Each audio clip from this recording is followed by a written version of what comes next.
Good afternoon, everybody, and welcome. Welcome to the CIIE MAP Prodigies workshop. We are going to talk about young firms as engines of competitiveness and inclusive growth. I am Jens Lundsgaard, Deputy Director of the Science, Technology and Innovation Directorate here at the OECD. But I am just a small warm-up band for the very talented researchers that you are going to hear. Some of them are sitting over here. Some have come in, joining us. Thanks for that. We're going to have a very exciting set of presentations in front of us. We're honored to have delegates from the OECD Committee on Industry, Innovation and Entrepreneurship, CIIE, joining us here in the room. And I want to thank our colleagues from the European Commission for coming as well, our keynote speaker for making the journey. And I want to thank all of you who are online for joining us online. You are probably wondering, what does MAP Prodigies mean? Well, the MAP Prodigies project is a joint initiative of the OECD and the European Commission's Directorate for Research and Innovation, and it stands for Microdata Analysis for Policies for Productivity, Innovation, Growth, Inclusion, and Sustainability. The objective of this joint OECD-EU initiative is to deepen our understanding of the slowdown in productivity growth and business dynamics over the preceding decades, and think about how policymakers can stimulate growth while managing structural change implied by the ongoing digital and green transitions. Now, this is the second workshop under the program, and it is highlighting work that has come out of the collaboration so far. The first workshop was held last fall in Brussels. I had the pleasure of being there as well. In that workshop, papers were presented and discussions were focused on the reductions of air pollution and how that helps enhance human concentration and hence productivity. We also discussed firms' digital adoption during the COVID-19 pandemic and its implications for productivity. Now, this workshop will show new research to improve our understanding of young firms, startups, including their movement up the productivity distribution and their contribution to more inclusive labor markets. The breadth of the topics included just in these two workshops really speak to the contribution of the partnership, and it not only deals with productivity and growth, but it is also addressing these challenges in a way that fits with wider societal goals. A little bit of housekeeping. The workshop will begin with an analytical discussion highlighting two new research papers on firms' productivity dynamics and inclusiveness. The first paper, and then comes the real band, is the first paper will be presented by Martin Reinhardt. It looks at laggards, or firms at the bottom of the productivity distribution. It leverages the multi-prod database unique ability to characterize and trace the productivity trajectories of an almost complete population of firms. The analysis underscores the different profiles of laggards, with micro firms, and particularly the younger ones, being overrepresented among the least productive firms. The second paper, presented by Helder Costa, over here, examines the pay and job quality differences between startups and more mature firms. The paper also tackles a new dimension of firm heterogeneity, how startups lead to inclusive labor markets, defined as their contribution to closing gender pay gaps and labor market outcomes for foreign-born workers. This is an exciting dimension to firm performance, and again speaks to the breadth of topics covered by the CIIE and the MAP Prodigies program. Then, after a well-earned coffee break, we are honored to have our keynote address delivered by Professor Hanna Hottenrott from the Technical University of München, CDW Mannheim. Professor Hottenrott will cover a further dimension of startups and firm performance, namely financing and green startups. We will then finish with a policy panel discussion on startups and competitiveness, where we will hear again from our keynote speaker, but also policymakers from two OECD countries, France and Portugal. sitting over here. The idea of this policy panel is to confront our research with on-the-ground knowledge and initiatives from policymakers who deal with startups on a day-to-day basis in their countries. You, our participants, are encouraged to ask questions and engage with the speakers after each session.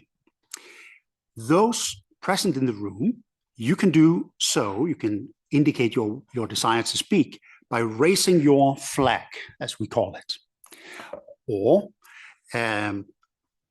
your hands, and we will take note and get the floor to you. While you who are online, you should submit questions using the Q&A function in Zoom. Now, with that, I am very privileged to turn over to a very good colleague who is online, that is Pauline Rouge. And I am delighted to welcome you. You are Director of the Common Policy Center at the Director General for Research and Innovation of the European Commission. You're joining us online from Brussels to deliver a few welcome remarks and officially open the workshop. Pauline, the floor is yours. Thank you very much, Jens. Good afternoon, everyone. And I'm very happy to see you again, Jens, even remotely online. I wish I could have joined you in Paris, but I couldn't because of other assignments here in Brussels. So we are very happy to welcome you also at this workshop that is jointly organized by the European Commission and the OECD. And we are here today to discuss a topic of growing importance for Europe's economic and social future, the role of the young firms in driving both productivity growth and inclusive labor markets. This discussion is particularly timely for us as the European Union continues to shape its research and innovation agenda through initiatives such as the forthcoming Startups and Scale-up Strategy and the EU Innovation Act. For over 2 decades, Europe has witnessed a persistent gap in productivity growth compared to other major economies. And we all know the European innovation paradox. Europe is good in creativity and scientific excellence, but we are falling short when it comes to turning ideas into new market-ready technologies. And here is where firms, whether young startups or scale-ups, can play a transformative role.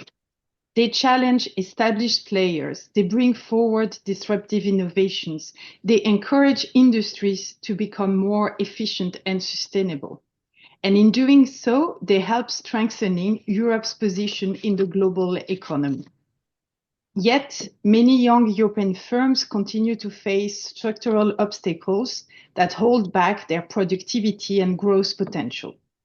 We can list the complex regulatory frameworks or the limited access to financing and venture capitals that can make it harder for companies to grow and compete.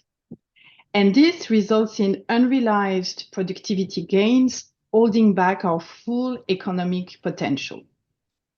It's by identifying the sources of productivity gaps and understanding their drivers that we can better support firms in realizing their full potential and contributing meaningfully to Europe's innovation and growth ambitions. Helping young firms realize their potential requires the right support at the right time. It is therefore essential to understand the specific needs and challenges faced by these firms. So in a moment, we will hear the results of 2 important projects carried out under the analysis carried out under the Map Prodigies project, which uses firm-level data in a cross-country context to explore productivity, business dynamics, technology adoption and diffusion, sustainability and inclusiveness.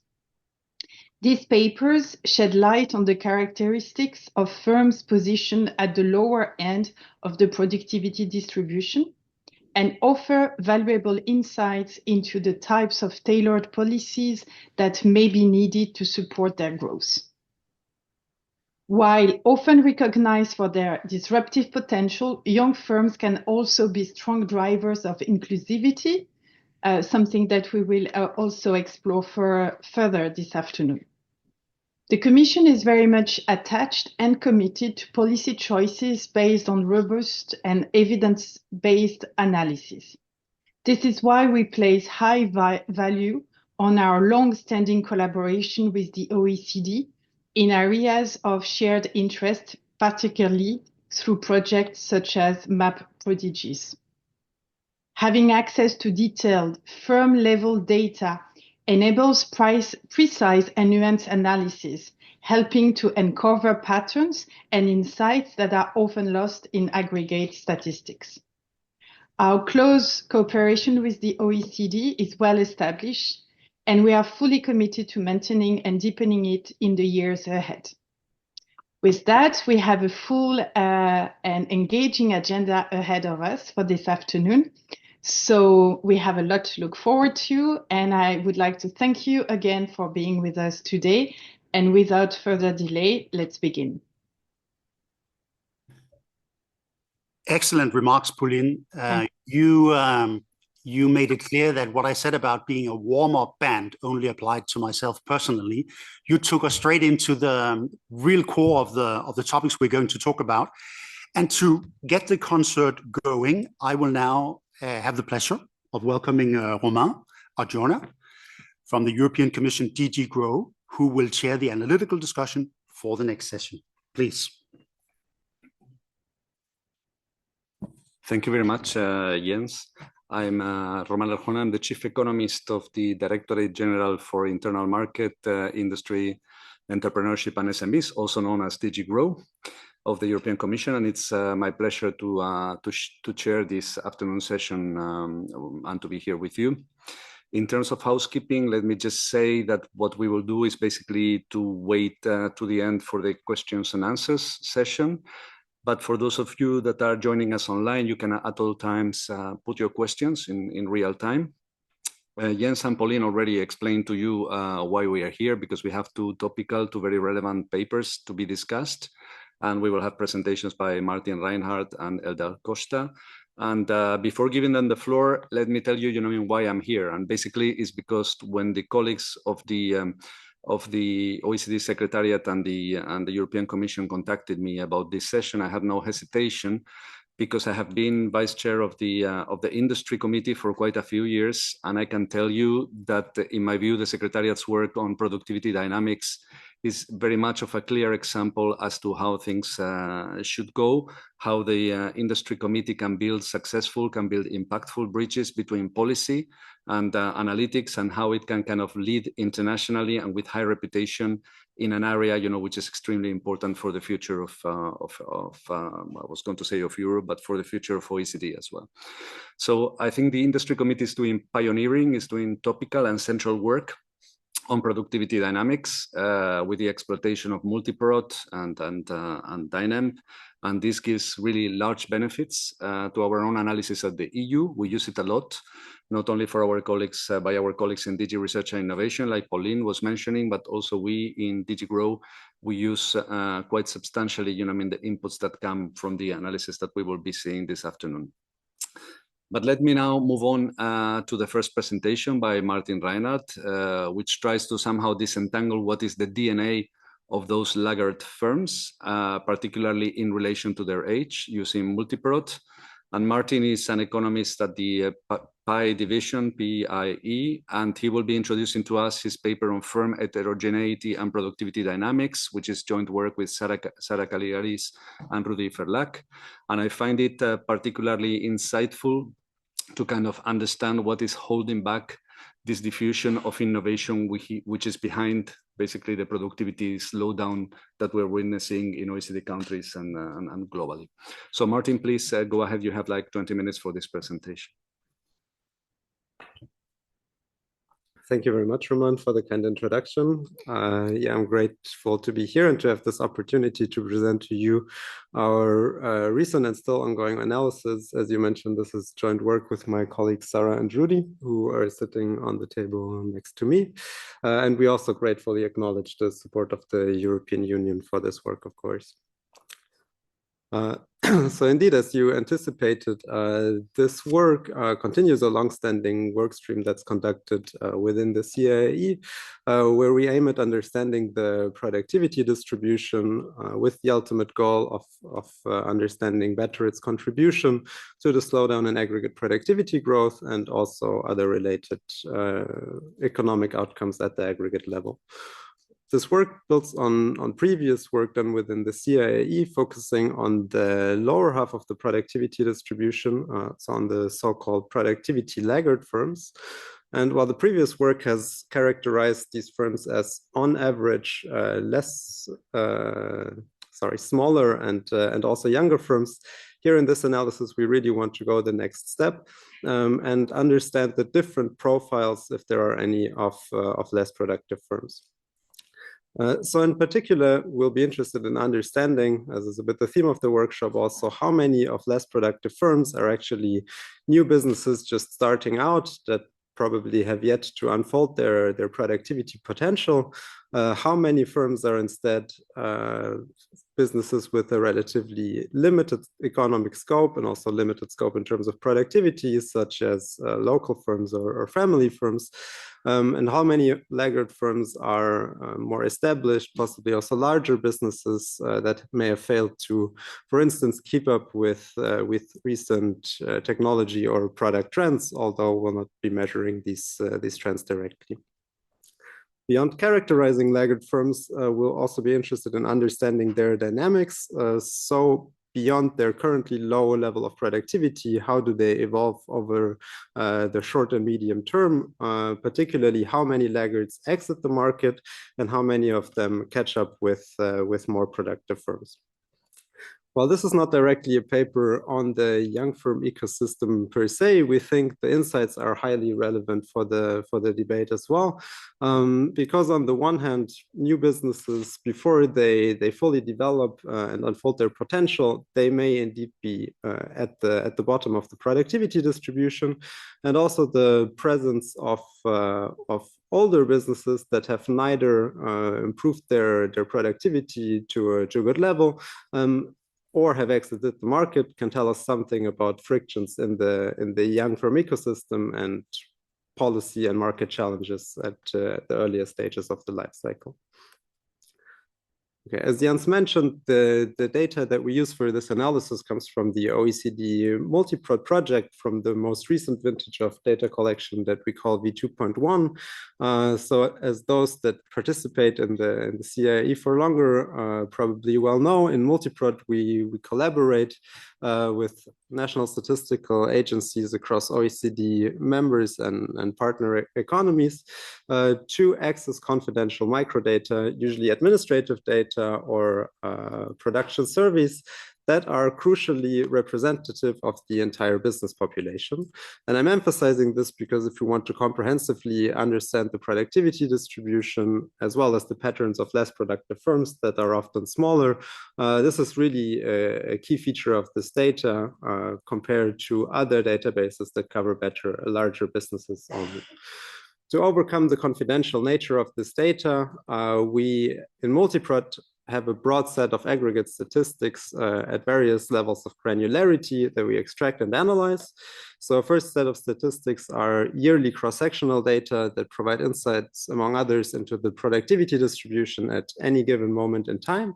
And the second set of statistics allows us to go more granular and more detailed, where here we're able to trace really different groups of firms over time, understanding, among others, how they move along the productivity distribution, including the catch-up of laggards to more productive firms, as well as understanding patterns of firm exit. This work leverages novel multiprod data from 12 countries that you can see listed on the slide over the period generally 2000 to 2022, where the exact time coverage also depends on data availability country by country. Before moving to the analytical results in a presentation on laggards, I think it's key to fix ideas of what we call a laggard firm. And indeed, here we've slightly developed the methodology relative to previous works, building on the experience of working on the subject and with the multi-pred data. So in the following, I'll call a laggard firm first the 10% least productive firms with an employment of at least 10. So all the firms below the 10th percentile of the 10 plus firm productivity distribution. And secondly, I'll call a laggard any firm with less than 10 employees, so micro firms that falls below this productivity cutoff. The reason for defining the low productivity cutoff based on the distribution of 10 plus firms is that this population can sometimes be a bit more harmoniously covered across countries. It's a bit more stable as a population, and also productivity measurement errors are not as severe among larger businesses, but still, as you will also see in the results that I show you, it still allows to consider laggards across the entire productivity distribution, also focusing on low productivity firms with only little employment. So to begin the introduction of the results, let me first focus on the cross-sectional part of the analysis, where we characterize the different profiles of laggard firms. And I'll begin this discussion by comparing the demographic composition of the laggards group that you see on the right-hand side of the slide to the full business population. When you focus on laggards, the largest group of firms that you observe are old micro firms, so which are at least 6 years old and have less than 10 employees. And while these firms account for the majority of laggards, this is mostly a reflection of the overall high share of this group of businesses in the business population. Instead, the second largest group that we observe in green are young micro firms. So your typical new business just starting out, young and small. And compared to the full business population, we find that these firms are strongly overrepresented among the least productive firms. So their share among laggards is 10 percentage points or almost 50% higher compared to the full business population. Finally, while they're underrepresented, non-micro firms of any age and with more than 10 employees also account for a non-negligible fraction of laggard firms. And to further convince you of the relevance of this group of firms among the least productive ones, we can next look at the composition of the laggards group compared to the overall economy, but not in terms of the number of firms, but in terms of the employment composition. So here you see that both in manufacturing and non-financial market services, non-micro firms, because every of these firms has more employment than micro businesses, account for the majority of employment in laggards, even though the employment share among laggards is also smaller than in the full business population. The second thing that really sticks out when focusing on the employment composition is, again, the overrepresentation of young micro businesses among laggards. So while their employment share is relatively small in the full business population, only around 2% in manufacturing, for instance, in laggards, they account for a significant share also of employment. So in manufacturing, their share is more than 4 times as large among laggards, and also in services, it's almost 3 times as large. The previous evidence has shown us that different demographic groups in terms of firm age and size are differently represented in the laggards group compared to the overall business population, which tells us that the firm demography of an economy may crucially shape the productivity distribution that results. We think that this also has important implications for how we should interpret indicators of productivity dispersion that we frequently talked about in the past.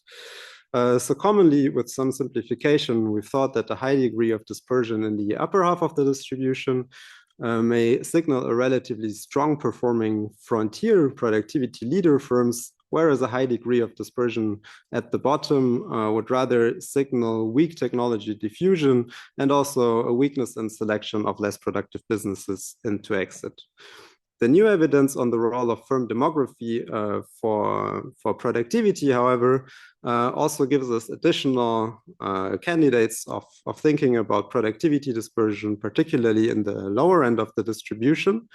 So the underrepresentation of large firms among laggards means that a high degree of dispersion at the bottom may also reflect weak scale-up dynamics, few firms achieving growth beyond a marginal size. And secondly, the overrepresentation of young businesses means that high dispersion could also result from strong business experimentation and a healthy degree of business dynamism. So to really understand what's behind productivity dispersion indicators, we argue in this paper that it's important to consider these indicators next to complementary evidence, such as indicators of the firm demography and its evolution over time. This brings me to the second part of the evidence on firm level dynamics, where we want to understand whether laggard firms to some extent face a productivity up or out mechanism. So whether there are forces that push them to either improve in productivity or otherwise exit the market. I'll start with the out part of the analysis, where we indeed find that laggard firms, compared to the average firm in the industry, exit at a higher rate, consistent with the idea of a selection mechanism. On the slide, you see the exit rate of laggards divided by the overall exit rate in the industry. And we see that the highest relative exit rate is found among young micro businesses, or young micro laggards in particular, which exit at twice the rate than the average firm in the industry. But also the other groups of laggard firms exit at much higher rates than the typical firm. In numbers, this means that from one year to the next, 11% of young micro laggards exit the market, whereas 8% of the older laggards exit. So this is considerable exit just in one year to the next. In the paper, we present further evidence on the selection mechanism showing that laggards, and this is true for all of the types that I've shown you, exit at higher rates the further they are behind the productivity of more productive firms. But the up or out mechanism crucially also depends on the up part, which is what I'll get to next. So the extent to which surviving laggards catch up in productivity to more productive firms.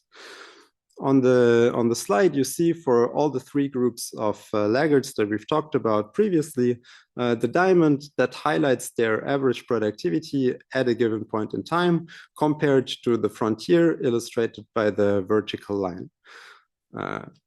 At a given point in time, the laggards are on average around 1/8 as productive as the frontier. The arrow illustrates the share of this gap to the frontier that they manage to close from one year to the next. And this catch-up is quite considerable. It's highest among the young micro businesses, which close almost 17% of the gap.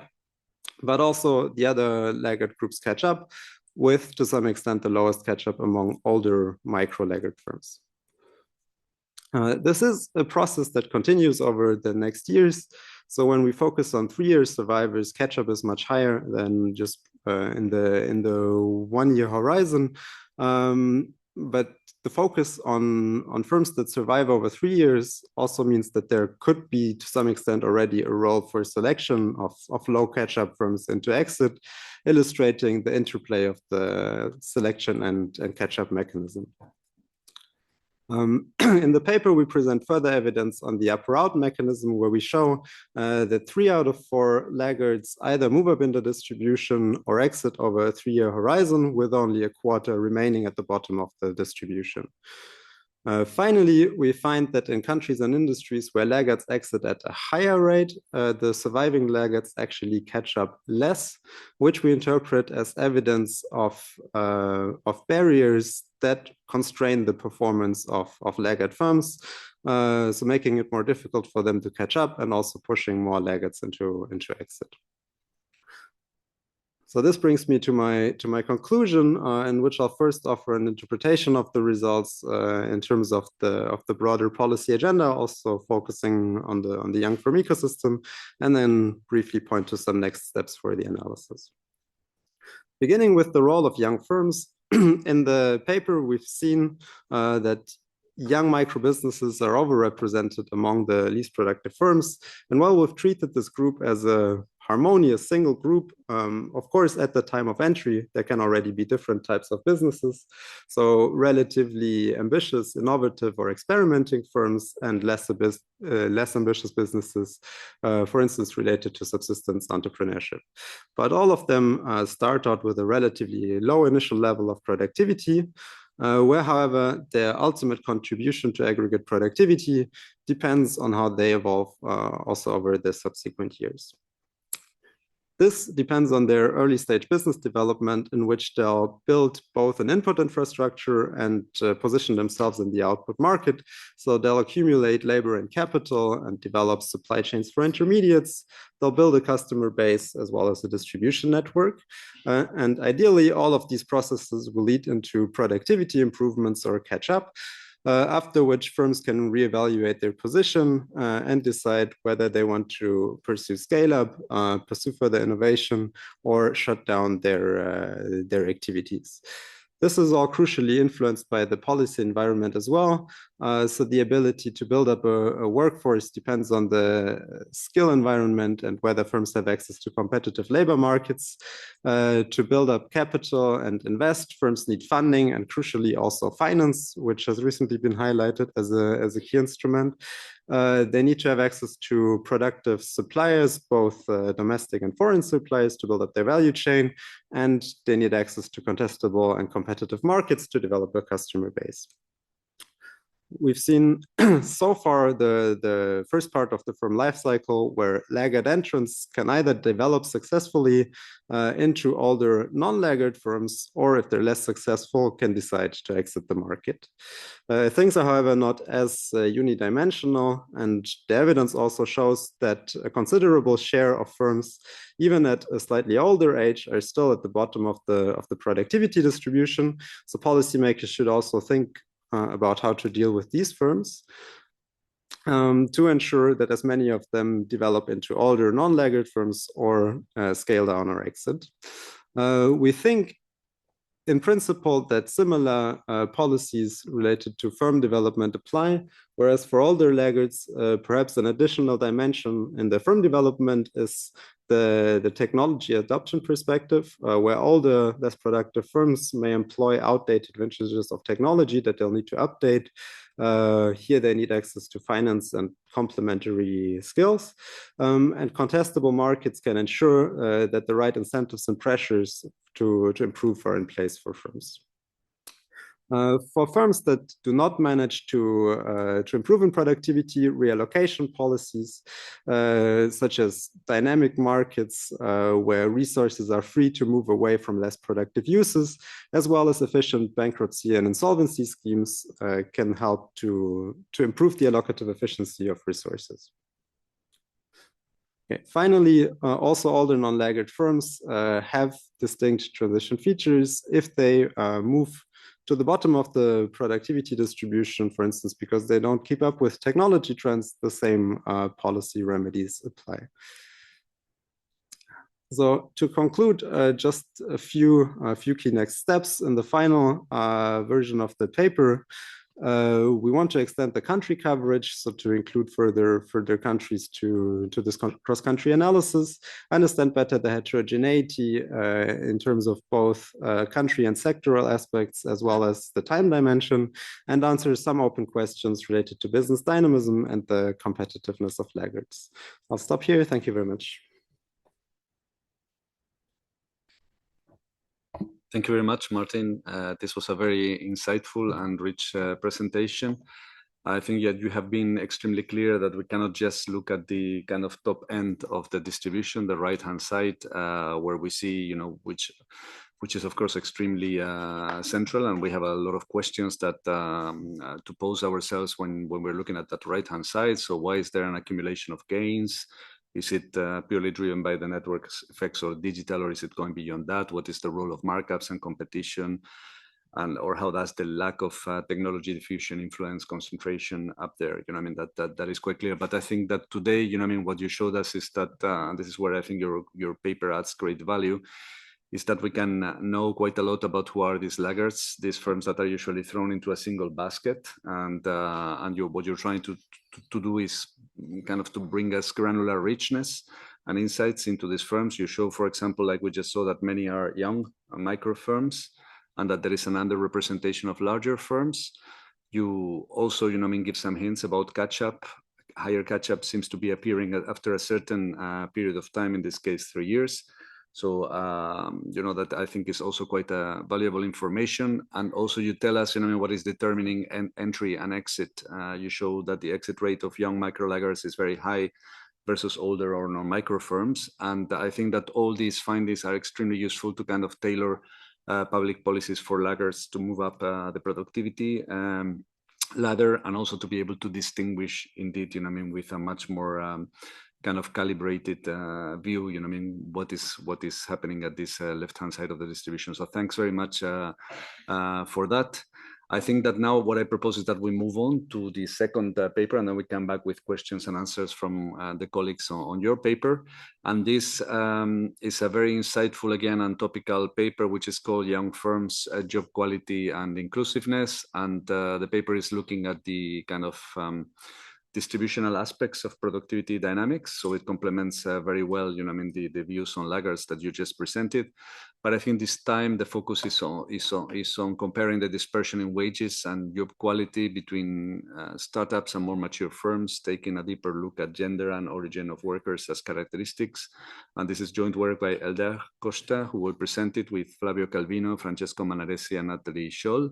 And Elder is also an economist in the CIIE division. So please, Elder, you take the floor, and then we take the questions. Thank you, Roma. So the name of the paper is Young Firms of Quality and Inclusiveness, and I would like to start by acknowledge my co-authors, Flavio Calvino, and two other colleagues that contributed to the paper while working at the division, Francesco Manaresi and Natalie Scholl, and to also acknowledge the funding by the European Union. So the motivation from this paper comes from the documented role that young firms have in market economies, where several papers have documented that, or literature documented that they are drivers of innovation, that they contribute to job creation more than what they destroy. But relatively less attention has been devoted to the role that they have for the quality of jobs and in terms of the inclusiveness of these jobs. So if young firms prove to be creating jobs that are of equally quality or higher quality, and to in some way promote inclusiveness or be an entry point to the labor market for some groups of workers, this is another aspect that policymakers can tackle to bring not only benefits on the side of business dynamism, but also in terms of improving job quality and inclusiveness.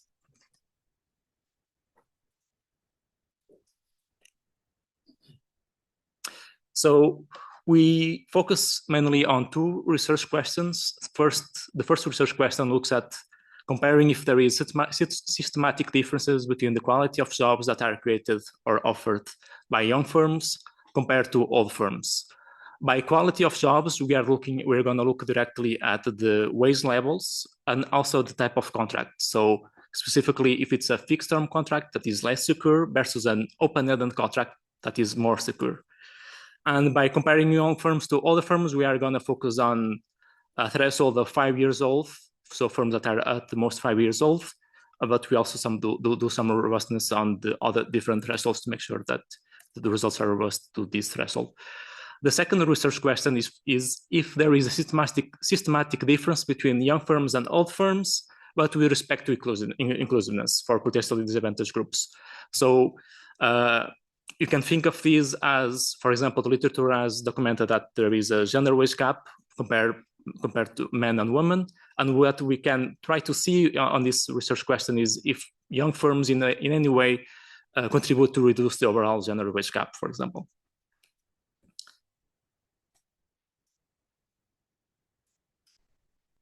So to give you a very brief overview of the literature on this topic, On the side of job quality, the literature has a relatively small handful of papers that focus mostly on the UK, Sweden, Germany, and Denmark. And initial evidence showed that wages paid by young firms were lower than other firms. Then, to the best of our knowledge, there is one paper that came more recently that, taking into account tenure and the labor market experience of the work, shows that young firms actually seem to pay the same or similar, or if anything, higher wages actually than other firms. On the side of inclusiveness, the literature is quite mixed and mostly focuses on the role of young firms as an entry point to the labor market. Where for women, the evidence is quite mixed, with the literature finding that they are less equally or more likely to be in a young firm. While for migrants, the literature is quite clear that the migrants have better employment opportunities at young firms. So our data is going to focus on two countries, France and Portugal, for which we have linked the employer-employee data that is quite representative of the private sector of both countries. And I won't go into too many details on the econometric approach, but just to give you an idea, what we're going to look at as outcome is going to be the job quality. So we're going to measure this, as I already mentioned, by the wages and the type of contract. And our main coefficient of interest is going to be a young firm dummy, so equal to 1 if a worker is currently employed in a young firm. We're also going to take into account if the worker is in a potentially disadvantaged group, where we're going to focus mainly on women versus men, and the other group on migrants versus non-migrants. The definition of migrant is not the same in both countries. So in the French data, what we observe if the worker is a foreign-born worker versus if it's born in France. For Portugal, we observe the nationality. So we are comparing, for Portugal, we're going to be comparing foreigners versus native workers.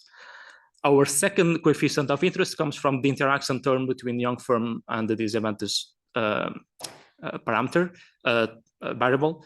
That's going to be the parameter that is going to tell us if there is a systematic difference in terms of inclusiveness for young firms. So, for example, if young firms help reducing the gender wage gap or the migrant wage gap. And then we're going to control for another quite a vast number of both firm and worker level variables that are commonly used in wage equations. So specifically things like firm age, the industry, on the worker side, the worker age, experience. I already mentioned the gender and place of birth, but also job, the occupation that the worker is in, the contract type, if it's a part-time job or a full-time job. We also account for tenure and overall labor market experience.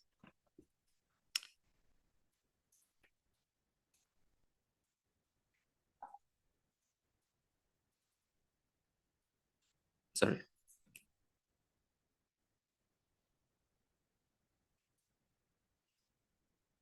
Is it working? Sorry.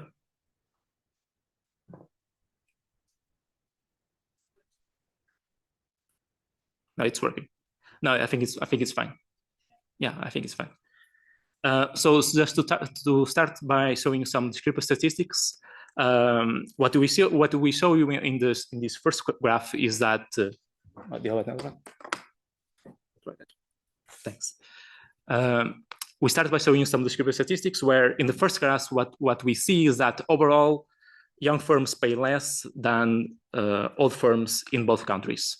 And this is about 14 to 16%. So looking at purely averages for wages, young firms seem to pay less, although we are not accounting for any characteristics at the firm and worker level.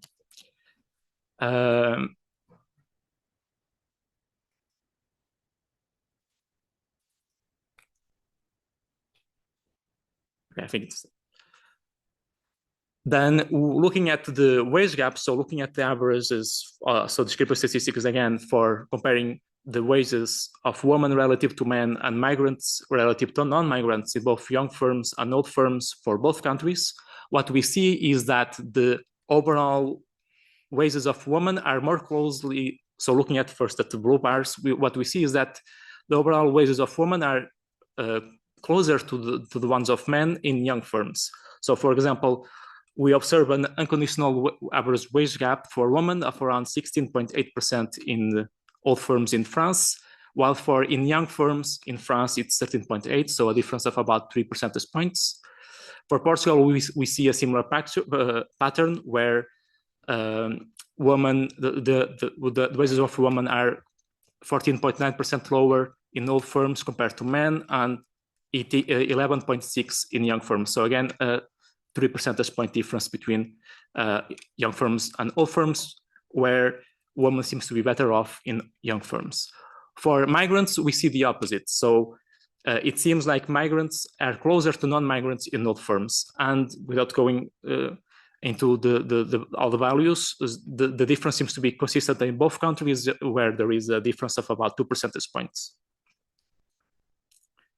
Now, for the other outcome variable, where we are looking at the share of fixed-term contracts, what we see is that young firms employ considerably more fixed-term contracts than old firms. In France, this difference is not relatively high, where we observe that young firms have about 29% of their workforce under fixed-term contract and only 25.3% for old firms, while in Portugal we see quite a big difference between the two groups of firms. So almost half of the workers in young firms are under a fixed-term contract, while for old firms is about 29.4%. Now, moving to the rational results, what we first do is to show you a step-by-step inclusion of the controls that we have in our model. So what we are plotting here is the coefficient of the young firm dummy, where a negative coefficient is a penalty and a positive coefficient means that young firms pay more. If we account for only the firm age, so you can think of this as an OLS model where there is only the young firm dummy and the year dummies, young firms seem to pay about 10 to 12% less than old firms. However, as we add more and more controls, for example, the industry, the firm size, worker age, this penalty quickly reduces to around 2%. If we account for tenure, which is one of the aspects in the literature review that also reveals a difference, or that young firms don't seem to pay a penalty or less than the old firms, for both countries, young firms seem to switch from paying less to paying more, 1 to 2% more. And if we're wondering about the robustness, the statistical significance of the coefficients, all of them are statistically significant at 1% level.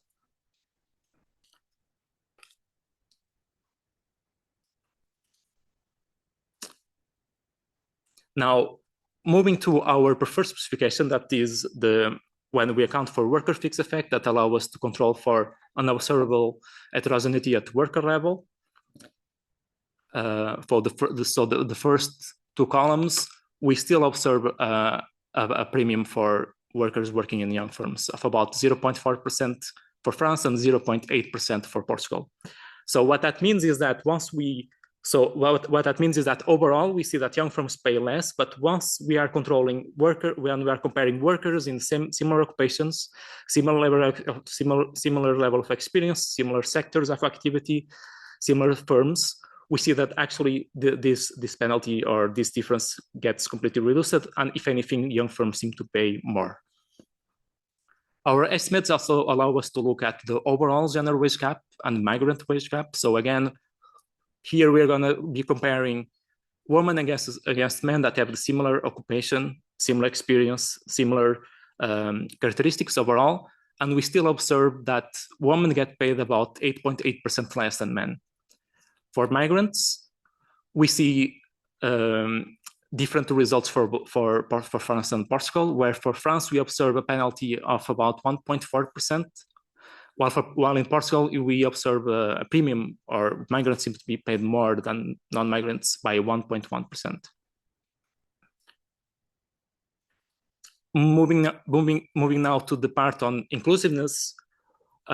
So focusing on the interaction terms, what we see here is that first, and starting by women, what we see is that the overall gender wage gap is still present in both groups of firms. However, it is slightly reduced in young firms. Although so the coefficients are about 0.3% for France and 0.7% for Portugal. So quite small when you take into account the overall gender wage gap, but still it's a positive effect on the side of young firms compared to women in old firms.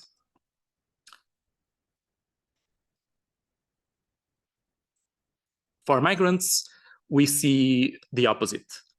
So while women are better off in young firms, migrants are better off in old firms. So the coefficients are, again, quite small, but at about 0.7% for France, 0.8% for Portugal. What that means is that the penalty that we had previously observed in France gets aggravated. So it's even a larger penalty when we compare migrants versus non-migrants. For Portugal, the small premium that we have observed before gets now relatively small, closer to zero, although it's still positive. Now, moving to the last set of results, where we are going to look at the contract security, the results are quite aligned with what we saw in terms of wages. So the first thing to highlight is that we are simply looking at the contract type that workers have. So it's going to be, so this is a regression where the dependent variable is equal to 1 if the worker has a fixed term contract. And we say, so we don't say anything in terms of the overall risk of the worker losing their job. So because as we know from the literature that young firms have a considerably higher likelihood of exiting the market. So we don't take that into consideration. We are simply looking at the type of contract that they have. Not controlling for tenure, and controlling for tenure seems to be, again, a key dimension to take in consideration. For both countries, and I'm focusing mostly now on columns 5 and 6, where we are looking at our preferred specification with fixed effects. We see that for France, there doesn't seem to be a major difference between old firms and old firms and young firms, while for Portugal, young firms seems to be offering considerably more. A worker in a young firm seems to have a higher likelihood of having a fixed term contract. However, if we account for tenure, the results get change as in wages. So focusing on column 7 and 8, what we see is that a worker in a young firm in both France and Portugal has a lower likelihood of having a fixed term contract if we take into account tenure and labor market experience compared to being in an old firm. So young firms seem to offer more secure contracts overall once we are comparing similar workers. So now to conclude, what we find is that young firms seem to contribute positively to overall job quality. This is observed both in terms of wages and in terms of contract security. They also seem to contribute in a small aspect to overall gender equality by reducing the overall gender wage gap, although this gender wage gap is still clearly observed in both groups of firms. We observe different mixed results for migrants, where although we observe in the data that young firms employ more migrants, they seem to be penalized by working in these type of firms. So in terms of policy implications, what we see is that by lowering entry barriers and having an overall business-friendly environment, that the policymakers can both promote overall business dynamism in the face of overall declining in the past decades or years, and both promote the quality of jobs and in some way also address gender equality. Although clearly more policies in terms of equality and transparency pay tools are clearly needed, both in terms of to reduce the overall gender wage gap, but also in terms of migrants, in terms of integration, etc. So, and that's it on my side. Thank you.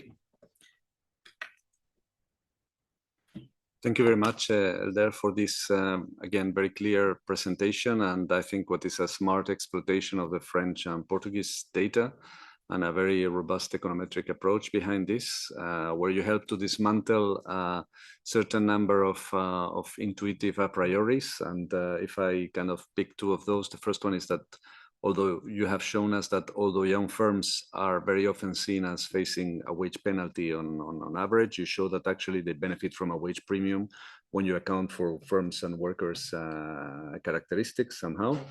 And then also you show that controlling for tenure and experience, young firms is to offer more contracts which are open-ended, which is also a little bit, you know, I mean, like not what one would think, you know, in the beginning. So I think, again, these findings are extremely relevant and, you know, to tailor-made policies, you know, I mean, taking into account basically, you know, this type of more granular factors. And you also had a very interesting analysis about foreign workers and gender embedded. So I think that that also adds a further layer of granularity that can be quite useful. So let me actually now move on to the question and answers session with the audience. I think we have about 15 minutes, yeah, for this session. So for those of you who are in the room, you can actually raise your flags or hands. And for the online participants, we suggest to use the Q&A function that is in Zoom. And I guess that we will have enough time to answer all the questions, but otherwise we will follow up with you after the workshop if that is not the case. But okay, we open up for questions from the audience, both in the room and online. Otherwise, I have some questions myself too. But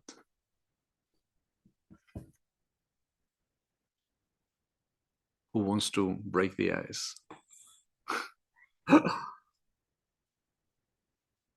I see Benjamin who wants to speak first. Yes, thank you so much for the presentations. They are both very interesting. I have a question for the last paper on quality inclusiveness. You are using great data from France. The results are very interesting. I was wondering, I had two suggestions. First one, maybe, I don't know if it's something you have already done. Have you the possibility to break down your results for different sectors? Here you have shown us the results taking care of the sectors of the firm, but I'll be very curious to know if there are different results for France. For instance, we know that there are some sectors in France, for instance, building, where you have different way of hiring. I guess you could see things different, for instance, for your question regarding migration. I don't know. And I have another suggestion. I think the data you are using enable you to introduce some characteristics of the head of the company. And I would be curious to know if you can see whether there are some differences in results, whether the head is according to his age, according to the gender of the head of the department of the firm. I think this is something you can identify in your data. I'm not sure, but maybe. Thank you so much.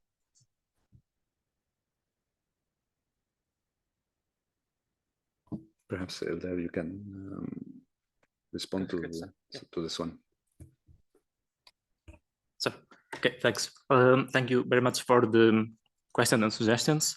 So on the first side, on sectors, what we do is we check for the overall results for manufacturing and services for both countries. So we don't look at specifically at any different patterns for firms for gender and migrants, but we do see that both sectors in terms of manufacturing and services are aligned in terms of the results, the overall results that I just showed you for France. For Portugal, the results show you that the service sector are actually driving the result forward in terms of the premium for young firms, while for France they seem to be quite aligned at both macro sectors. We don't go into further detailing to other types of sectors. We could do that, but we don't have anything on that on the paper. Could be something to look at in the future. And in terms of the characteristics of the firm, of the head of the firm, so that's very interesting. In the literature, being a male or a female in the startup firm is actually one of the commonly identified characteristic that results in the worker being higher. So So if it's a male, it's gonna hire more males. If it's a female, it's gonna hire more females. I'm not entirely sure of the characteristics on the data set. If there are these characteristics, to be perfectly honest, I would have to look into that. But it's something that will be very interesting for future work on this side for sure. I completely agree. Thank you. Very good. I can see Norway. Thank you. Thank you for an interesting presentation, both of them. My comment is on the things you should start thinking about when you're using administrative data. We've been using administrative data for a long time, and maybe I should say that we're still restarting these processes over and over again. In a lot of these areas, the numbers you're using are related to some legal terms and setups. They are not the economic terms that we prefer to use. When it comes to the age of a firm, that is a very, very intuitive concept, but what is the exact definition of the age of a firm when it comes through an administrative register? And when you start comparing two countries, you add in more issues. Is it really some sort of an original date for the firm was started? Or is it basically the latest major legal episode in the life of a firm? I would also like to point out that I don't really get the other sort of outcome indicators. The exit, for example. Exit is exit the bankruptcy, the tragedy, or the long, slow episodes drawing to an end? Or is it the firm being sold? Is it the half of the firm being sold? Is it some other sort of dynamics going on in the business community? We have to go back to the question of age of a firm. Where a decade ago we ran a sample. I had a consultant go through 1,000 firms with administrative data age and compared to their own presentation on the internet or their own annual reports. And we were, I can absolutely say that we were shocked to see the differences. The firms were not using the administrative age when they presented themselves. They were very much using some other and very often much older or longer lives. So there's a lot of things to go through and have a more to look upon over and over again and see whether they are important for these the questions you're answering now, or whether the questions you're trying to answer is independent of these things. Thank you.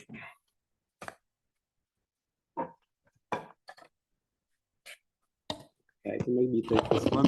So thank you very much for the comment. And first of all, let's acknowledge that you're very right on all the things that you mentioned with working with microdata, administrative data, especially in a cross-country setting. There are many challenges to making this data comparable, different concepts used. We try to think about it a lot and do the best that we can, but despite our efforts, some challenges or differences will always remain. In terms of firm age, what we, for instance, try to do both in the multi-prod analysis as well as the dynamic analysis also, which focuses more directly on firm demography and these kind of evolutions. is to focus only on newly registered firms below a certain employment threshold, because we think, for instance, that for these firms it's much less likely that they are just a kind of spin-off firm or resulting from a split-off or a change in legal status, but that this captures better the entry of new businesses. Then also in the analysis, we aim at identifying several complementary approaches of measuring entry and exit patterns. So for instance, focusing both on firm counts, but also on employment dynamics of entry and exit, where some of these caveats weigh a bit less in one setting than the other. And even with imperfectly defined entry or birth, I think it's still instructive to look at how the firms that we have in the data or the units evolve over time as they age. It might not be perfectly capturing the first years of existence, but we can still, I think, gain valuable insights on the firm life cycle. But again, you're very right to point to these challenges. Thanks. You want to add anything to this? No. Okay, perfect. So we have a few more questions actually online, so I can perhaps read those to you. So there is one that says something like you control for tenure, so within the firm, and not for accumulated experience across firms. Is that correct? And how would your results change if you used age or experience instead of tenure as a control? And this is related to career trajectories, which may be more broken between several firms for workers who start their career. You want to give it a try on this one? So we actually control for all aspects in our most full specification. So we are controlling for the worker age, we are controlling for the tenure that the worker has at the firm, and we also construct a proxy of the overall labor market experience. So we try to, so the coverage of our data is not the same for both countries. So Portugal, we are using in our regressions 2010 onwards, but we go back to at least 2002 to look at the entire history of the worker. For France, we also start in 2002 to also see the tenure that the worker had at that point. And this is going to be our, our imperfect proxy of overall labor market experience. That's basically is going to be imperfect because older cohorts are going to be underrepresented in terms of overall experience. We also recognize that having all of these controls might also introduce some collinearity between the variables in the model. So we also try to test if the results were robust by not including them, and the overall results seem to be quite robust to that. So yeah, I think yeah. Very good. Sorry, we have two more questions online. One is for Martin, and they are asking you if you have any analysis that is now or planned about how foreign trade might be affecting laggards. If I would guess, I think this question might come from Italy. Because indeed we're planning a joint venture, or we're in the process of kicking this off, where indeed we'll use the richness of the Italian customs data, capturing the product dimension of trading goods to understand the participation in trade among laggard firms, among the least productive ones. We think this is a crucial aspect to understanding the laggards problem from the young firm perspective. I was mentioning briefly in the conclusion that one crucial aspect of the young firm development is the integration into value chains, and also the positioning on the market, which can include the global market. So to the extent that new businesses face challenges here, this can limit quite considerably their trajectory, and also for older businesses, integrating better into value chain can help them expand their reach, get access to more productive suppliers. So it's something that we think might be crucially related to the catch-up mechanism and that we're excited to explore further in collaboration with our co-authors from Italy. Thank you very much. I think a relevant point there will be also to see, what is the degree of heterogeneity by sector, because I would imagine that, sectors are reacting differently, to the trade kind of disruptions that might be happening. But I'm not sure if Italy, by allusion, wants to say something about this point, or if it's not relevant.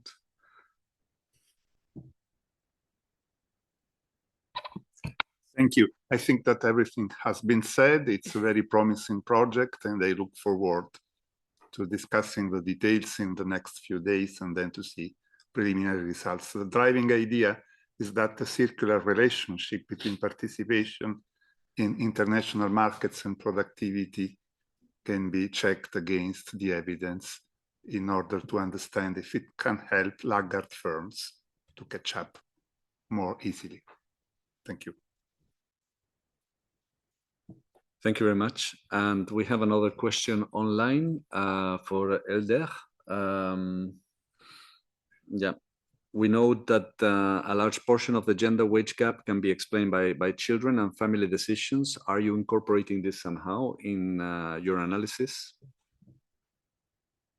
Yes, so the literature identifies that in some way women was self-selecting to possibly lower paying occupations or lower paying jobs or firms to have more flexibility. So that's a good point to take in consideration. However, the nature of the administrative data makes it really difficult for us to take that into consideration. So we don't really see anything in the data that could explain that.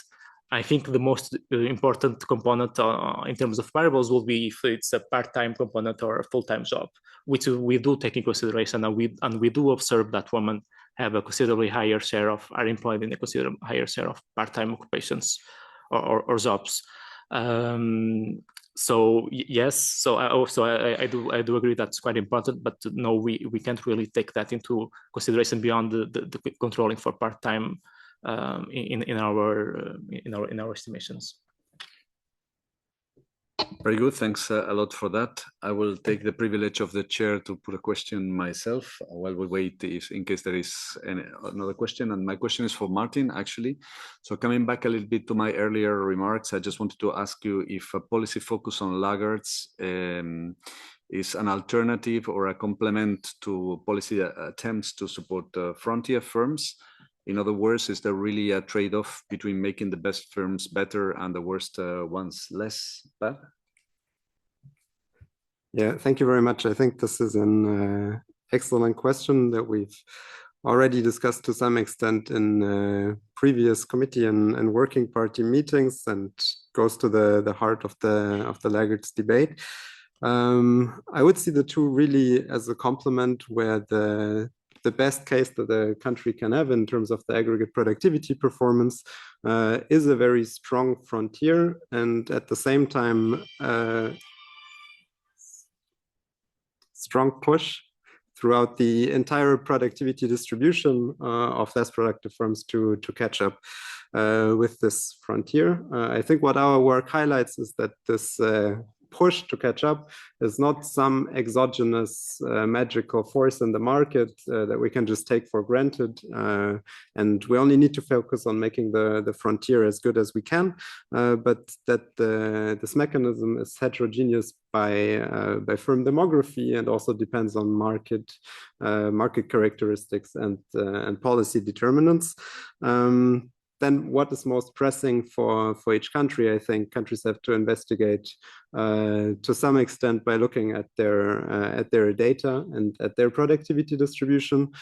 So if there's a large gap with the global frontier, then improving the frontier and in this way generating also a better possibility to catch up among less productive domestic firms can be crucial. If the domestic frontier is already relatively strong, then policies for diffusion and catch up might be more pressing. Thanks for that. I don't see any flags here, neither more questions. So just let me ask you as well, Elder, one, and then I finish with this. And it's basically you are finding in your analysis that younger firms do not appear to pay lower wages, all things equal. But I was wondering whether you can tell us a little bit something about the long run effects of this. Do you have kind of any insights from your analysis that if in the long run workers that are in young firms or start their careers in young firms have worse or better kind of career trajectories? Because I would imagine that job risks, for example, might be slightly higher, you know, I mean, in emergent firms. Is this an aspect that comes out from your analysis or not? Yes, so we have some very preliminary explanatory analysis that we document in the paper. We mostly focus on the overall wage trends of the workers. So yes, what you just mentioned about the higher risk of displacement, for example, we don't take into consideration. I think that will be very interesting to do in the future. What we simply do is basically look at a worker that is present in the present day in a young firm and to see if the overall wage trajectory goes down or goes up compared to a similar work in an old firm. The overall results are, so for France, we see that basically they are the same. For Portugal, we see a small premium around the 5 to 6 year age point, and then they basically become the same again.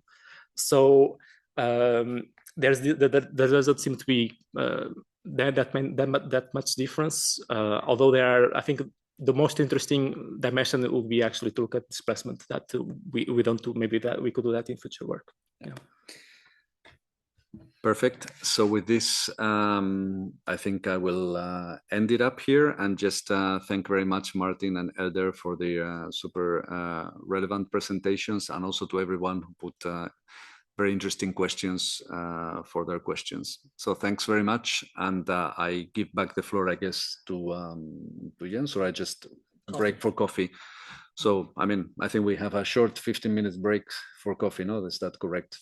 That is exactly right. So try to be back here not too long after 3:30. Thanks for a wonderful start. I was a small warm-up band. We got a wonderful concert. So welcome back after this coffee break. We have now a 1 hour session with a keynote that will be given by our keynote speaker, Professor Hanna Hottenrott. And Hanna is professor for the economics of innovation at the School of Management of the Technical University of Munich, TUM. And she's head of the Department of Economics of Innovation and Industrial Dynamics at the Leibniz Center for European Economic Research, known as CIIE. And her research is focusing on innovation policy and the economics of technological change. And much of her work deals with analysis of innovation strategies, particularly R&D financing and support to innovation activities by businesses. And Professor Hottenrott holds a PhD from KU Leuven, and she will be speaking to us this afternoon about financing green startups in Germany. So Hanna, please go ahead. You have about 40 minutes for your presentation. Thank you. Sorry. We can pick it up later. Yep. I would like to thank you for inviting me to talk about a topic that I really like a lot. I will talk about startups and particular type of startups. So I will only address a small fraction of the companies that we've seen in the previous presentation, because I focus on companies that are young and have some form of sustainable focus, sustainability focus, or we could also say that they try to innovate in a way that they either offer greener products or greener processes. And much of what I will be talking about is joint work with Elisa Rode-Peter, who also works at ZW. Yeah, so let me get right into the topic, because we have already heard about the importance of young companies. And what I want to stress in this talk is the role of startups that have a particular green focus. So what we mean by this in this research is that these are companies that to some extent lower the environmental damage of production or consumption, or they directly contribute to higher sustainability standards. And there are lots of arguments why these companies are important in the twin transition. But of course, I mean, it's probably easy to convince you that they have benefits that go beyond, direct benefits that go to consumers because of their impact on the environment more generally. However, green startups are confronted with a couple of challenges that come actually on top of the standard challenges that we already heard about today.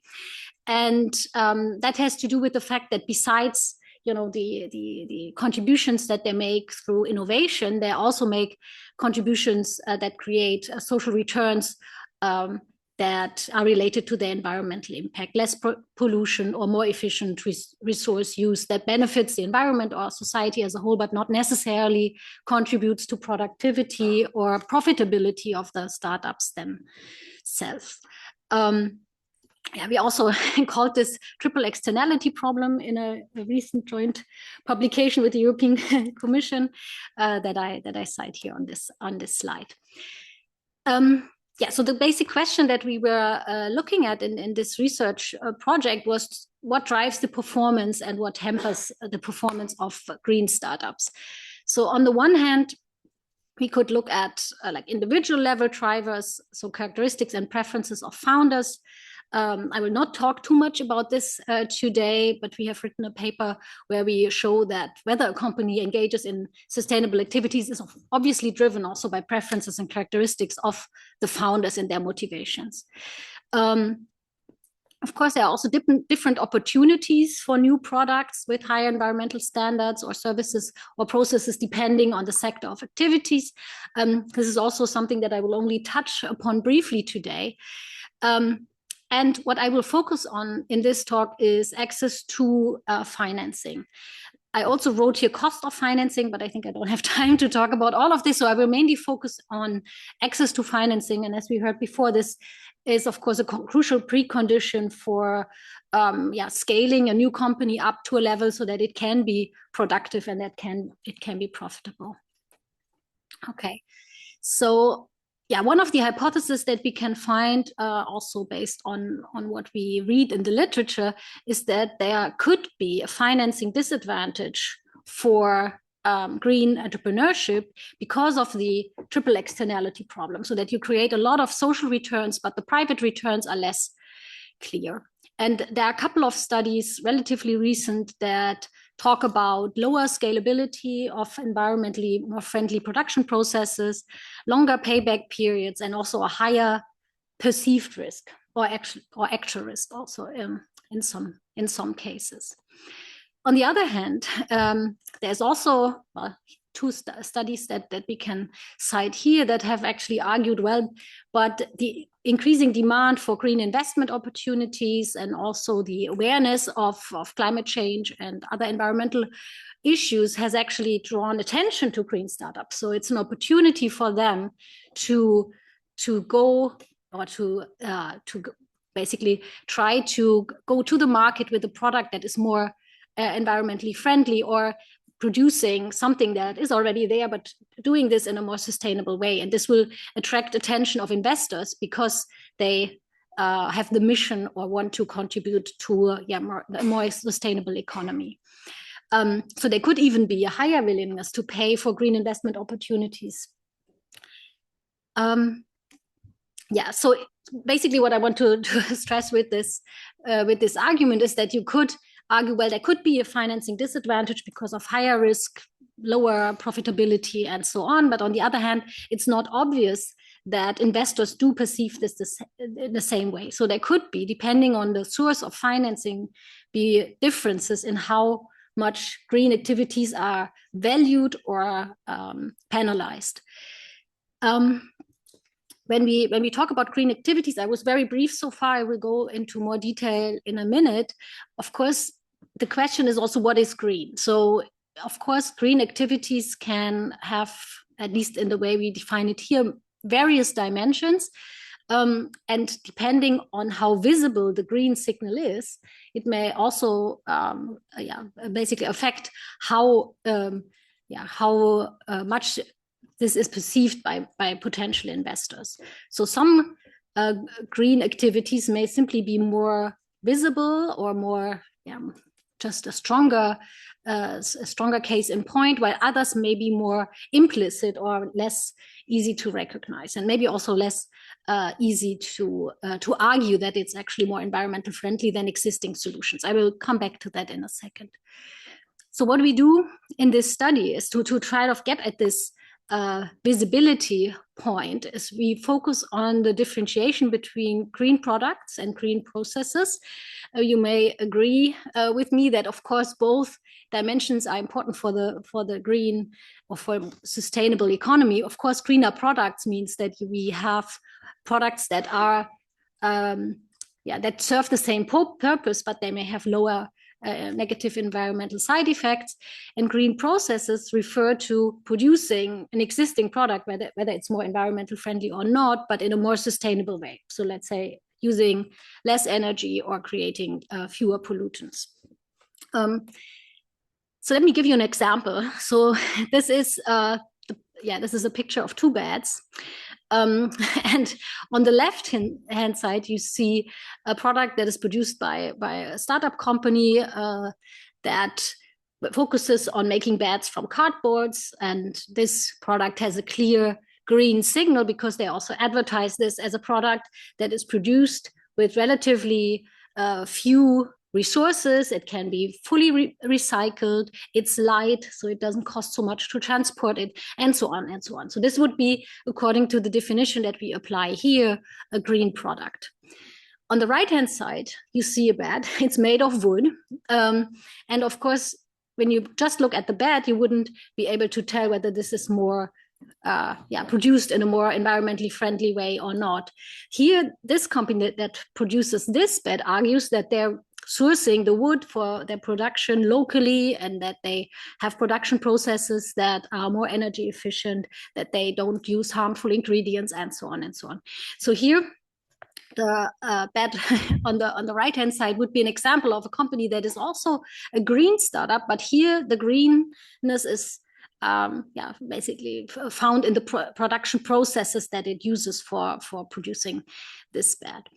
And this is just an example maybe that you could keep in mind when I talk about products and processes in the following. Of course, there are other examples for which we would, from the product, not necessarily see whether this product has been produced in a more sustainable way or not. And this is exactly what we mean by visible green startup. So if you can tell from the product that they sell, or also from we will talk about websites later, from the way they market their product, if you can clearly see a green aspect to it, then of course this might be more visible to investors as well. So the question that we are asking here is, when we differentiate between product or process greenness, how does the financing of these startups differ from other startups, non-green startups?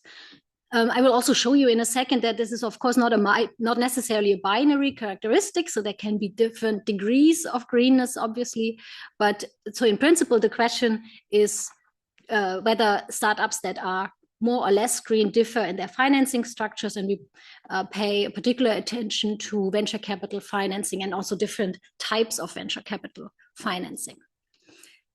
The study that we did is based on a large panel data set comprising newly founded companies in Germany.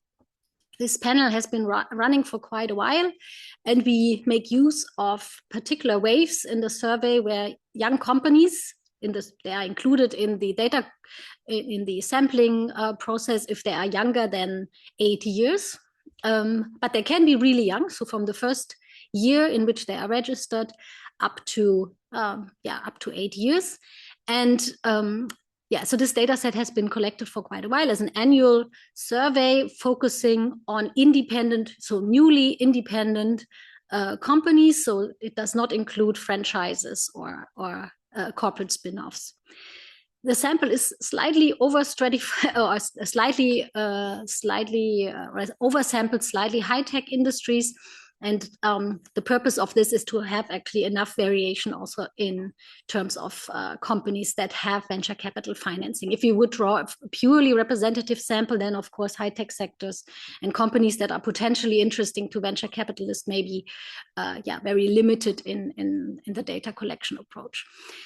The data is collected via telephone interviews. So companies are being called, and usually the interview partner is one of the CEOs or one of the founders. And in 2 years, in 2017 and in 2020, the survey included detailed questions on the company's products and processes, and especially also the environmental impact of their products and processes. So in total, I'm talking about information on about 7,300 young ventures in Germany. We've already heard in the previous two presentations that administrative data is not readily available. So this is why we make use of this survey technique to gather more information that would also, in the end, allow things like productivity estimation and a bit deeper analysis of innovation activities, among other things. Maybe I should have said that we combine this data before I continue. We combine this data with information on venture capital transactions that we collect from two different data sources. One is the CIIE database by Moody's, and the other one is a database by a consultancy that collects especially business angel transactions. I will talk about this more in a second. Let me talk about our main measure. So what is a startup's environmental impact, or its greenness, if you want? And to derive a measure that allows us to get at this, we included questions that had two dimensions. One is a product dimension and the other one is a process dimension. And it asks for, when you think about your main product, how would you describe, or did the product have characteristics that had beneficial effects for the environment in the following dimensions? And then it asked about emissions, energy consumption, product duration, recyclability, and resource efficiency more generally. And companies could choose between, okay, there are no such effects that my products have, or it doesn't apply to my products, and then some effects and strong effects. And as you can see here, that, and this is now a mix of the respondents, the responses in 2017 and 2020, you can see that the most frequently named category with a strong effect or strong impact is with regard to energy consumption. So that would mean that the company offers products that lower the energy consumption by the consumer or by the customer. And we ask similar questions that do not focus now on the product, but on innovations that the company implemented within the company for reducing emissions, energy consumption, increasing product duration, recyclability, and resource efficiency. So this category would then fall into, okay, these are sustainable processes or processes that make the product more environmental friendly because it's produced in a, let's say, more emission, lower emission way, but it does not mean that the product itself has any environmental impact or positive environmental impact with the consumer who buys it. We turn these two different item scales or item blocks into factor variables by running a factor analysis. In fact, the process responses and the product responses also map nicely into a single factor and be used for the following analysis: either the predicted factor scores that come out of the factor analysis, or we use a binary indicator that we, at least for now, generate by saying, okay, if a company scores higher than the mean in the predicted factor score, then we say, okay, this is a green startup or not. For some illustration purposes, it can sometimes be good not to have a continuous variable, but most of the analysis is done on the continuous factor score. So we have actually a degree of greenness, both in terms of products and processes. yeah, coming back to our main question. So are green companies, and here I use the binary indicator simply for illustration here for this chart. Do companies that we classify as green are more likely, or are they more likely to report financing difficulties than other companies? And what we see here is that indeed this is the case. So this comes now out of a simple descriptive statistic, but this difference also holds when we control for other firm characteristics. What else do we have? So this was now just a question, okay, did you experience difficulties or not? When we look at the realized outcomes, so how are these companies financed? I hope you can see this well enough. So we differentiate here between founders' own funds, family and friends, banks and loans, subsidies. So this can be any type of direct support that the companies get, and venture capital. And this is purely descriptive for now. I will show you also a more substantive econometric analysis in a second. But what you can see here is descriptively, we see a larger share in venture capital financing for green companies. So this would speak towards the theory that having green attributes associated with your company, that this is something that makes you more likely to have venture capital and also to have a higher share in your overall financing structure. But we also see that the share of bank financing is larger. And yeah, basically this comes with lower own funds brought in by the founder. But this is purely descriptive to show you the different financing sources that we consider here. Overall, this is also interesting to see that at least on average, a very high share of financing comes, at least initially, from the founder's own pockets. Less than half comes from external sources. This is slightly higher for green startups.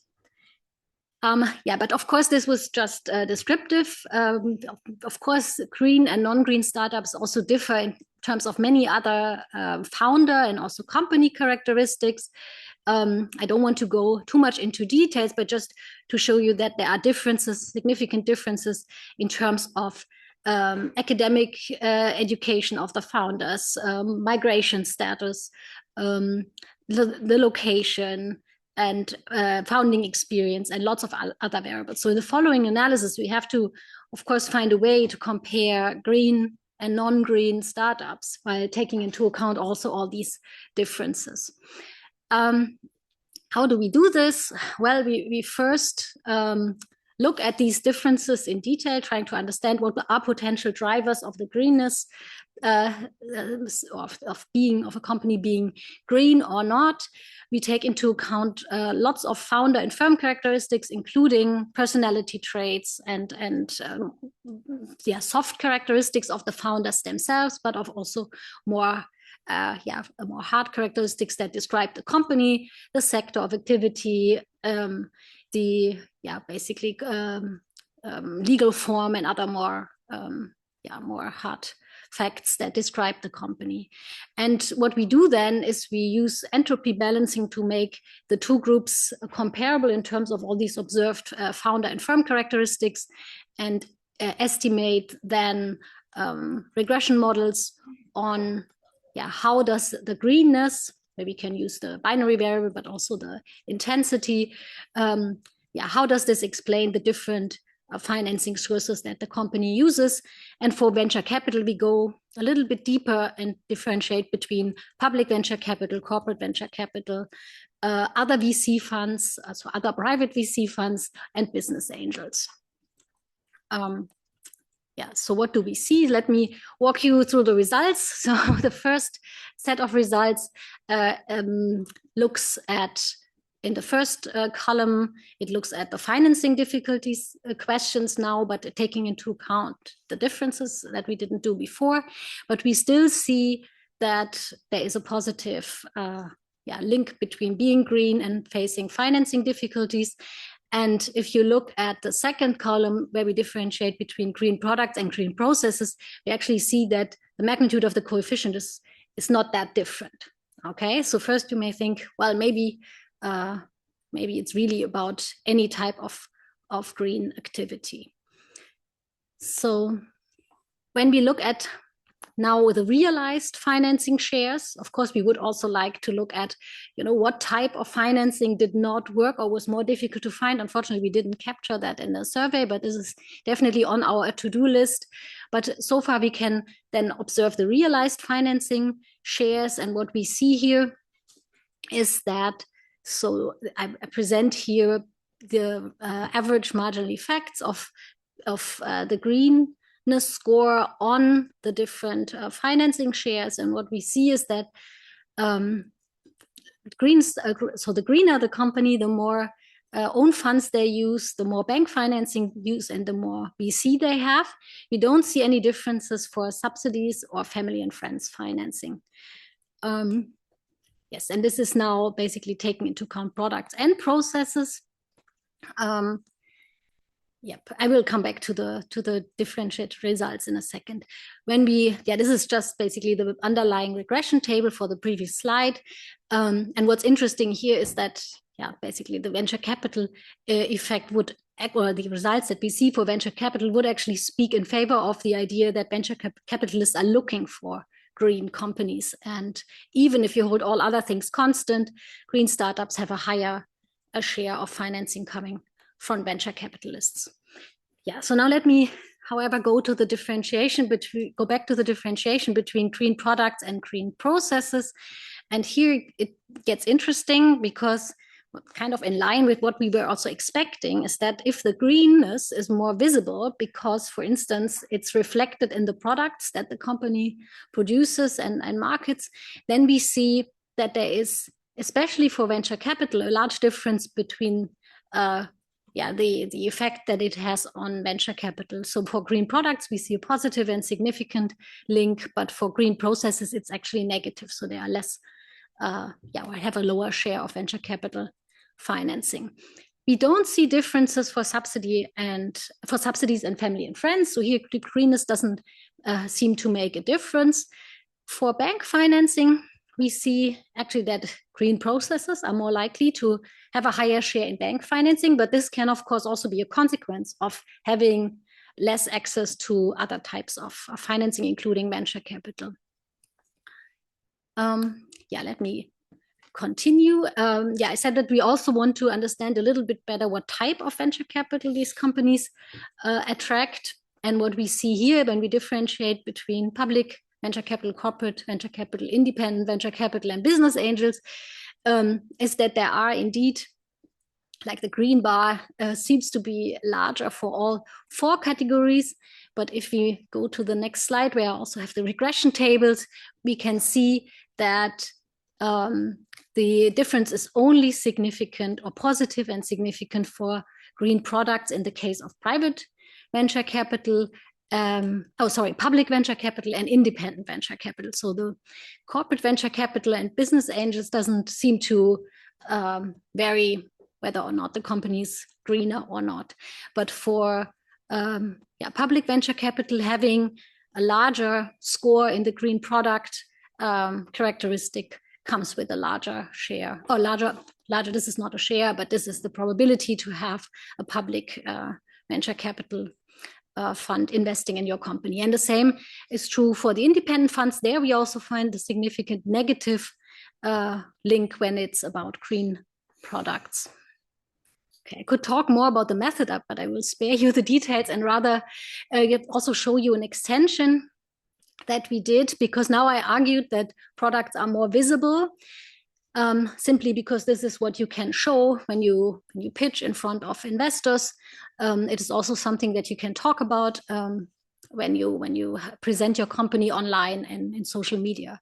So what we wanted to do is to test whether the product measure that we are using here is indeed correlated to a higher or to a more extensive communication of green attributes on the company's websites.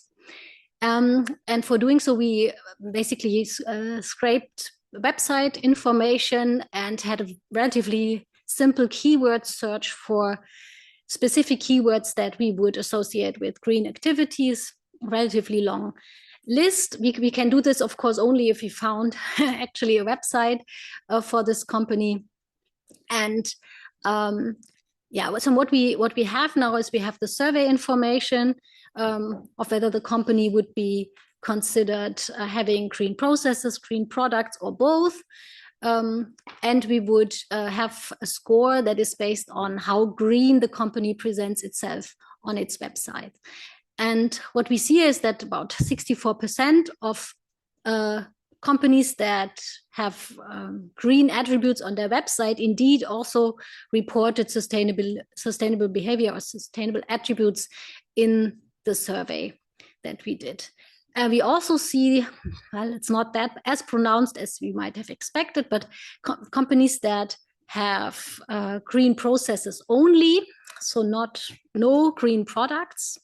And as you can see here on this graph, of course, many companies also have a high score in both. But here, when we look only at the light green fraction of this chart, then we see that this is, of course, also the least, the smallest number of companies. So indeed, there seems to be a correlation between having green products and also talking about green attributes on the company's website. And when we use not the survey response, but this website score that we calculated, we find actually similar results to when we look at products. So here we also see that companies that have a higher sustainability score calculated based on their websites have a much higher likelihood to receive venture capital. And this made us think that we should look a little bit closer into the extent to which the main result that we had before, so that companies that have green products are more likely to receive public venture capital and independent venture capital, how much this is actually related to the communication of this green attribute of their product on the website. So we also analyze a model where we try to make this explicit by studying how much of the main effect between being a green startup and receiving VC is mediated by the visibility of the sustainable product or communication on the website.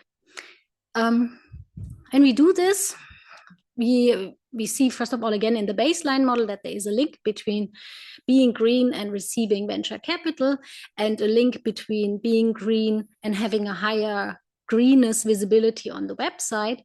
But when we estimate this in a joint mediation model, we can see that roughly 26% of the total link that we found between greenness and VC is driven or is mediated by green signals on the website or green communication. You still have to come up with a term for that. Yes, and then we can again differentiate between green products and green processes. And what we see there is basically a confirmation that what we already expected, that this is not so much about green processes, but rather about, oops, now I skipped a slide.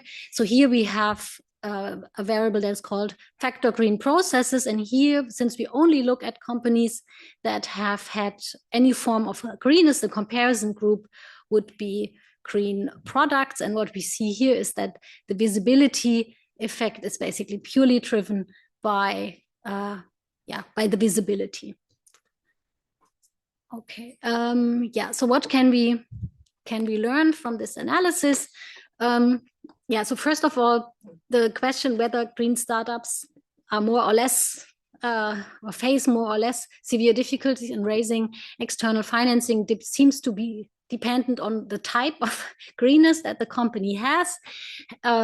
Having green products that you can also talk about seems to be attractive to some venture capital providers. Interestingly, corporate venture capitalists or business angels don't seem to put a lot of weight on this signal, but public venture capital funds and independent funds seem to do that. And basically the overall link that we see between greenness and VC is driven by companies that have these green products. We argue and we try to get a little bit more into the mechanism by basically showing, is it really about the visibility of greenness by looking at communication of green attributes, and the results seem to suggest that yes, so companies that are green in terms of their products talk a lot more about this, also communicate this on their websites. Of course, you may argue, well, we don't know how they actually communicated. We only have the website as a proxy. But on the other hand, we think that companies that are young and they are seeking external financing, that they may think very well about what to put on their websites and how to talk about products and things that they do. Yeah, in terms of conclusions, well, I mean, it suggests that there might indeed be a financing gap for companies that are engaged in greener processes, or maybe especially processes that are not easily communicated to investors, that are still extremely important, because a green transformation would also require to producing in a more sustainable way, not only having products that are more sustainable. And yeah, and this is basically what our results suggest, so that it requires a more comprehensive approach to financing green startups that also acknowledges sustainable practices across different types of dimensions or different types of activities. But I'm happy to discuss this more with you now. Thank you.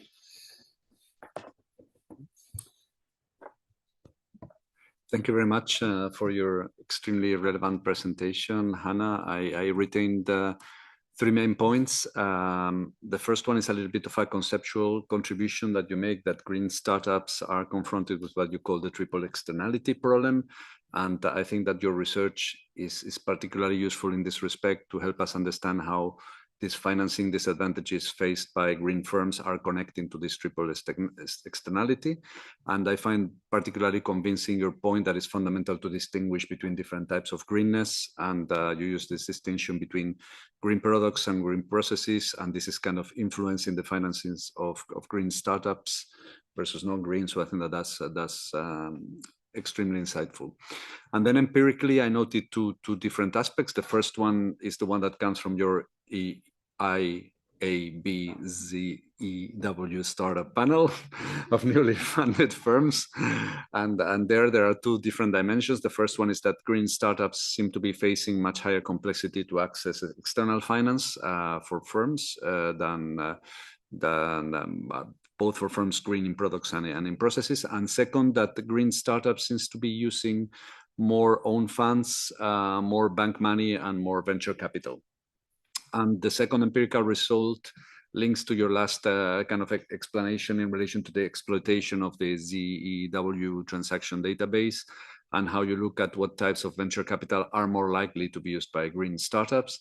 And notably there, and I think that this is a very insightful point, you have these results that green visibility is a very relevant factor that venture capitalists are actually looking at when trying to take decisions on where to invest, and that this is explaining a large part of the venture capital gap between green products and green processes. So again, I think that your work is extremely relevant because it provides a lot of granular analytics that can help us tailor-made policies on green, with a much more higher degree of precision on policies on green startups to finance green startups. So let me now move along to the Q&A session again with the audience. And if you're in the room, let me recall that you can raise your flag without throwing it down, and then you can also use the Q&A function in Zoom. And we have like 20 minutes for these, more or less, for these questions and answers. And if needed, I also have some questions, but let me just open the floor for questions. Very good. So we will start with Chile.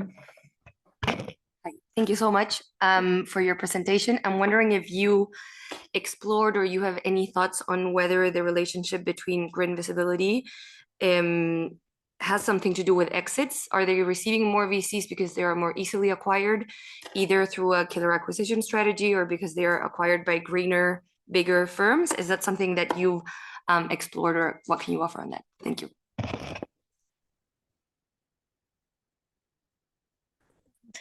Now it works. Very good idea. And we have started looking into acquisitions and IPOs. I mean, I have to say that IPOs are super rare. So the more important aspect is what happens to these companies in the long run. I did not include this here in the analysis. So one obvious thing to look at also in light of the presentations that we saw earlier is, so how many of these companies make it, or how long do they make it, or do they exit at some point? And if they do, what happens to both the company? So is it acquired or is it really dissolved? And what happens to the employees and founders who work there? So this is something that we're still looking into. So far, it doesn't, so at least it's not obvious, or just some preliminary results, that these green startups are more likely to fail. We don't see this. But we are still looking into the acquisition topic in more detail. Of course, it could be that they have a higher acquisition probability, and that's why we don't observe a higher bankruptcy likelihood or so. So they find different ways to get out. But so far, I cannot tell you a definite answer to this question. So we have one question from Jens, and then I have another online question. Jens. I actually have two. Normally we used to say there are plenty of low-hanging fruit of energy efficiency, right? Mm-hmm. It pays back quickly. And in a way, what you're showing us is what one would expect to see on the capital market in response of that products that are about environmental or green processes, they don't get VC, they maybe get bankable finance or some other credit-based finance, whereas more risky new green products, they get the VC. So I'm curious to hear your take on maybe what you're showing us in the data is exactly the world the way it should be. It's an efficient capital market we're looking at. My other question would go a little bit like we were asking in the first panel. Is there an effect of the identity of the person who is initiating all of this, who's behind all of this? I mean, if the bet you showed us, the one to the left on the cardboard, is made by, I would guess, a young person, that may also be one reason why they are facing more financing constraints than people who are inventing something that's more conventional, simply because they have less assets, they have less accumulated experience to show for when going down to the bank or the VC capitalists. Yeah, let me start answering the second question first. So this is something that we can in part at least know, because we know, has the founder already, or has one of the founders already had a company before, what happened to that company? So that type of information is available, and we can make sure that we take this into account, basically saying, okay, founder experience, whether this is an experienced founder in terms of the number of companies he previously had or she previously had.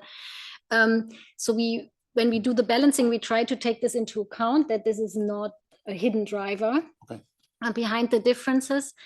So I'm less worried about this.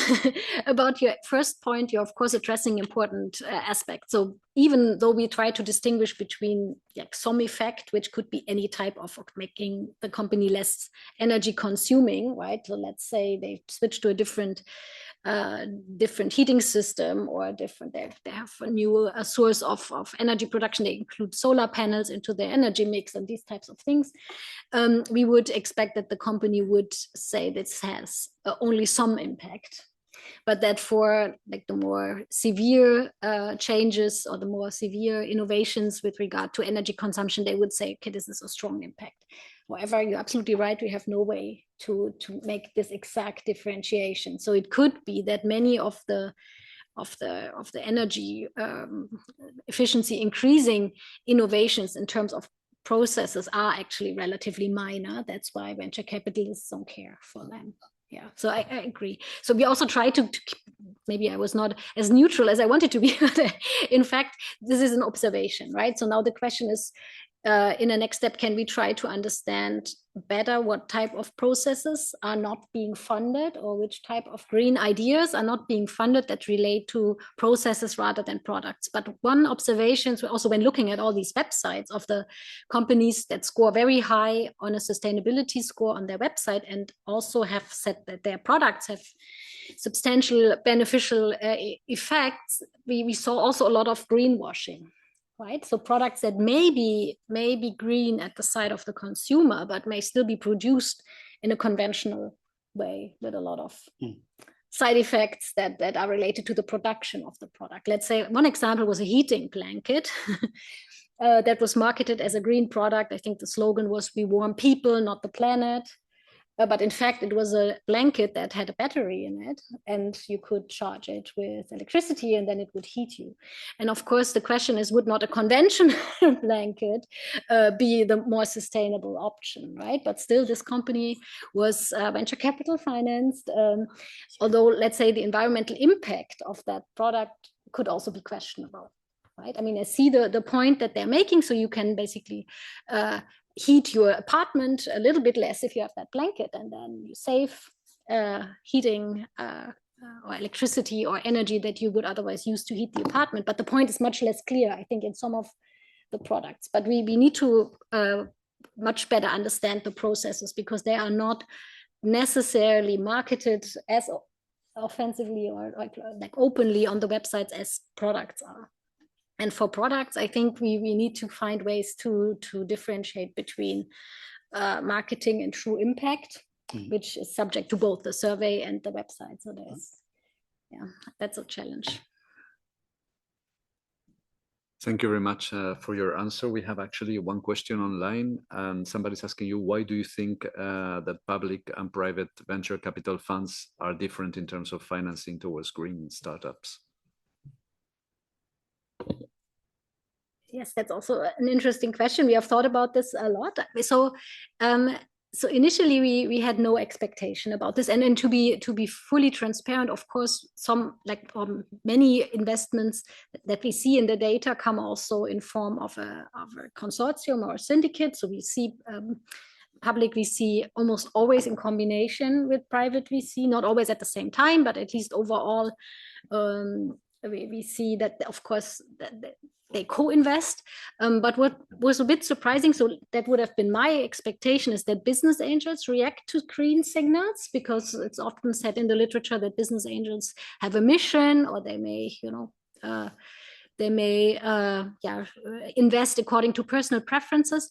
But we see here that when we account for other differences related to founder characteristics or company characteristics, there is no significant difference. So they don't seem to respond as strongly to product or greenness as public VCs or VC funds. But of course, the definitions that we use here for categorizing the investors can also be debated, right? So sometimes it's not so clear what the objectives of a certain fund are, for example. We use rough categories here, so I think we can say that the business angel definition is relatively straightforward, and also the public VC definition is relatively straightforward. But it's hard to say, so maybe this is something to look more into in the next step. Thank you very much. The next question is also online, and it says basically that your analysis covers the period until 2020, and if you think that the results will be affected by the implementation of the EU taxonomy, and how. Yeah.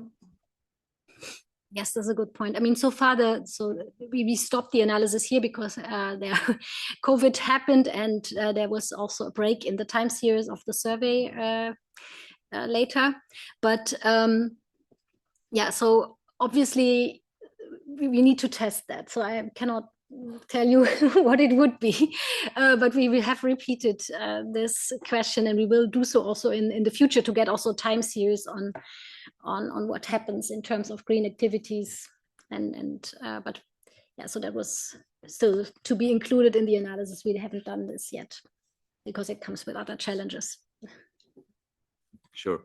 No, thanks a lot. I have also a question myself, actually, and it's that in my reading, you're showing that green startups are both more likely to have difficulties in accessing financing, yet they are also more likely to have venture capital funding and loans from banks. And my question is this right? And how can we reconcile these results? Is this linked to this kind of visibility of green processes so that it becomes particularly hard to kind of identify and monitor those for outside investors? Is it linked to the intangible nature of many of those processes somehow? And are there any kind of quick or longer term policy fixes that could be available to kind of systematically help to tackle this issue? Yeah, so yeah, regarding the first part of the question, so, well, it's not so straightforward still. I mean, at least in my understanding is we tried a lot to differentiate here between different environmental attributes, but when we did this, so the survey instrument also allowed companies to answer, it would be green in multiple aspects. And in the end, this ended up in like a high correlation between different types of green impacts that we found here. So I think we need to work also a little bit more on the survey instrument to get this a bit more clear cut. But also for the companies themselves, it might not be so straightforward to really quantify the impact that they are having, and this makes this a bit more difficult. Let me think about the second part of the question was about the venture capitalists. Can you repeat this quickly? No, I was just in the second part of the question, I was just basically talking about the visibility of green that you were mentioning in your last part of the intervention, and I was wondering if this kind of fact is linked to the issue that it is hard somehow to identify and monitor green processes, for outside investors, and whether this is particularly linked to the intangible nature, of some of the green kind of products and processes that are being put in place. And then there was a kind of a second, more policy-oriented question, which is like, what do you think, should be the kind of main policy fixes, to deal with this, to be able to perhaps better read into this kind of green visibility issues? Yeah. So again, let me start with the second part. So it's of course very difficult to say what to conclude from this. So this is also part of the challenge with this type of research. But what we would think is that at least some awareness of this visibility, we call it visibility bias in the title, that there seems to be, or let's say that the companies that have like highly visible green attributes seem to do easier in attracting financing. And this should just maybe in the design of certain policy instruments that try to foster green startups, something that can be made explicit, so that it's not only about green products, that it can also be about producing conventional products in more resource saving ways, or making the products more durable. So it's not necessarily about environmental benefits with the consumer. Although also I think in the policy debate, a lot of attention is on exactly the second part. So I think that is at least something to be brought into the debate, that there are these different dimensions, and probably companies that find it more difficult to sell their greenness to outside investors may be disadvantaged, and many good ideas may not be pursued, although they would be worthwhile. About the other question. So unfortunately, it's very hard to differentiate between the realized financing mixes that we observe, because this is something that companies can report. So how did you finance, that's how we asked, your investments during the past year? How much did come from your own resources? How much did come from banks? And that's something they can relatively, well, at least roughly answer. It's more difficult to ask them, okay, which type of financing did you try to get, and to what extent were you successful at different resources? So that's why the difficulties question is always a bit more general and a bit vague, because so we are also asking retrospectively. And for the companies, it's sometimes also more of a subjective impression. Okay, we went to the bank, it was difficult, they were reluctant to give us a loan, we pitched in front of VCs, but we didn't conclude a deal.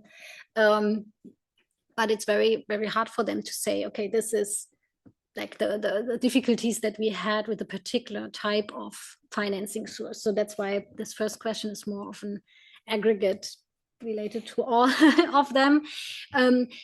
if you would talk about venture capitalists, you would actually expect that they have experience also evaluating intangible assets or that. For banks, I could see the point of, okay, we want to have something as collateral. We look at the company overall and see, okay, is there already some cash flow that could help to pay back the loan, so that the evaluation mechanisms are different. But it's hard to say, what causes the difficulties to what extent, but maybe in a different research project we can look into that.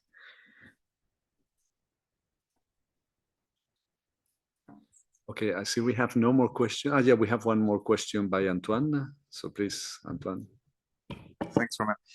Yes, thanks a lot, Hanna. This is super interesting. We've been doing a lot of work on green startups ourselves here as part of another project funded by DGRNI called Bridge, which brought us to Brussels a couple of weeks ago. And so one thing we also found that green startups are more likely to receive VC, but we looked at the timing of the VC investment, and what it looked like is that the VC investment tends to happen at a later stage for green startup compared to non-green, as if VC investors were waiting for some signals, like filing a patent or something like this before investing. And so they're less likely to invest at the seed stage, but more likely to invest at the early or late stage. Is it also something that you looked into with your data? And the second question is, sorry, can I just add one thing? So because it's very surprising, perhaps a bit disappointing even, to observe that green startups are not more likely to receive subsidies or grants, right, from governments. And I was so first, what kind of startups do receive these subsidies? Do you see that in your data? And also, does this green visibility influence the likelihood that they receive grants or subsidies? And if they do so, does it have any effect on receiving VC later on? Because that's a key question, this crowding in. So that's many questions, but if you can answer. Yeah, let me try to remember. Let me again start with the last one. So yeah, it's indeed a bit surprising, right? You may think that there are also grant-based programs that target visibly green companies, but we don't see a difference at all. But also not a lower probability. It's just the same as for other companies.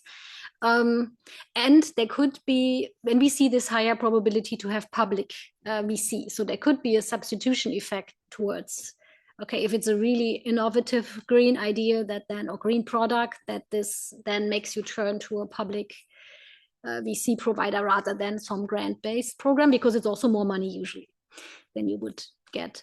But at least it's also not less, right? So also, like, subsidy programs don't seem to discriminate against green ideas. For the other part of the question, now let me let me remember.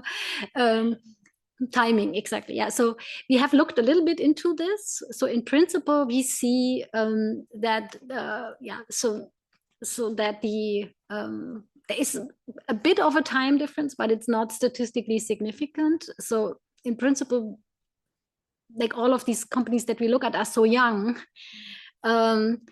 and that we can't really, I mean, maybe we have to look at it again now with more years going forward, that we have a bit more second and third rounds, so that we can look at these, like, basically can differentiate between seed financing and later stage financing in a better way, because we have more later stage financing observed. But I was also expecting something like that, right? So maybe the risk dissolves over time when it comes to green processes. The company shows that this can be profitable. It's not just a more expensive way to produce things. That for processes, it starts later. I think this would be one hypothesis, right? It's not as obvious that it's profitable. It's more sustainable, yes. But maybe the company needs more time to prove that. But yeah, we hope to have answers soon also on that question. But so far, it doesn't look like this. Okay, so many thanks, Professor Hottenrott, for this excellent presentation and discussion with a lot of, I think, granular results that are particularly valuable as food for thought in support of policies for financing green startups. And I would like also to thank everyone that has put relevant questions. And then I would like to kind of make a move to the policy panel. So let me use my privilege as chair of this session to introduce my great colleague, Eric Canton, who will be chairing the next session. Eric is actually acting chief economist in the Directorate General for Research and Innovation of the European Commission, and he has large experience in many fronts. He has been instrumental, for example, to produce the Science, Research and Innovation Performance of the EU report, which is a bi-yearly report that my colleagues are doing. And for the members of the CIIE committee, I would just like to say that this is a very authoritative report about STI policies that looks at different aspects in the first part of the report, such as R&D investments, human resources, scientific production, and patents, with a lot of rich data that can help to set the context of how science technology policy is developing, and has also some very relevant analysis by top leading experts in part 2 of this report. And I say this because I know that Eric would not have had the courage to mention this, but it's a really, really great report. And Julien Rabet, who's the lead author, is also in the room. And Eric worked in DG ECFIN before in structural reforms and investments, and he was also at the World Bank and the Dutch Bureau for Economic Policy Analysis before joining the Commission, and he has a PhD from Tilburg University, so it's great to have an excellent chair for your next panel. So over to you, Eric. Many thanks, Roman, for the very nice introduction. And also from my side, many thanks to Hanna Hottenrott for the excellent presentation. So indeed, as Roman said, I'm the acting chief economist in Directorate General for Research and Innovation of the European Commission, and I'm very pleased to chair this panel discussion on startups and competitiveness. This policy panel is actually also very, very relevant in the context of work we are doing now in Brussels on the startup and scale-up strategy, which is coming out soon. So we will kick off the presentation, the discussion with 3 presentations, and then after the presentations we have a Q&A session. So we start with Ana Ferreira, who is the Senior Policy Officer at the Business Policy Unit of the Ministry of Economy, Director General for Economic Activities in Portugal. Previously, Ana worked extensively in development cooperation, particularly development financial institutions.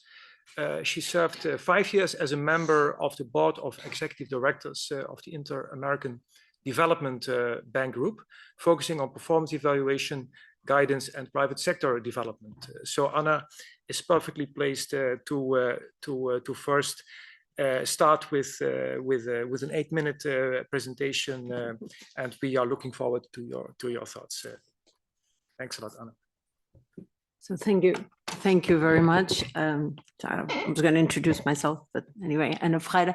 I am a policy officer at the Business Policy Unit, and thank you so much for the invitation and the opportunity to share some of the experiences in fostering the entrepreneurship and startup ecosystem in Portugal.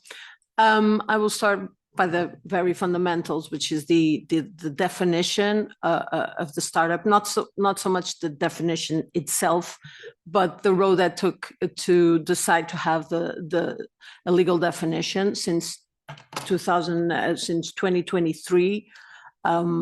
It's established legally what specific criteria must be followed for a company to be considered a startup.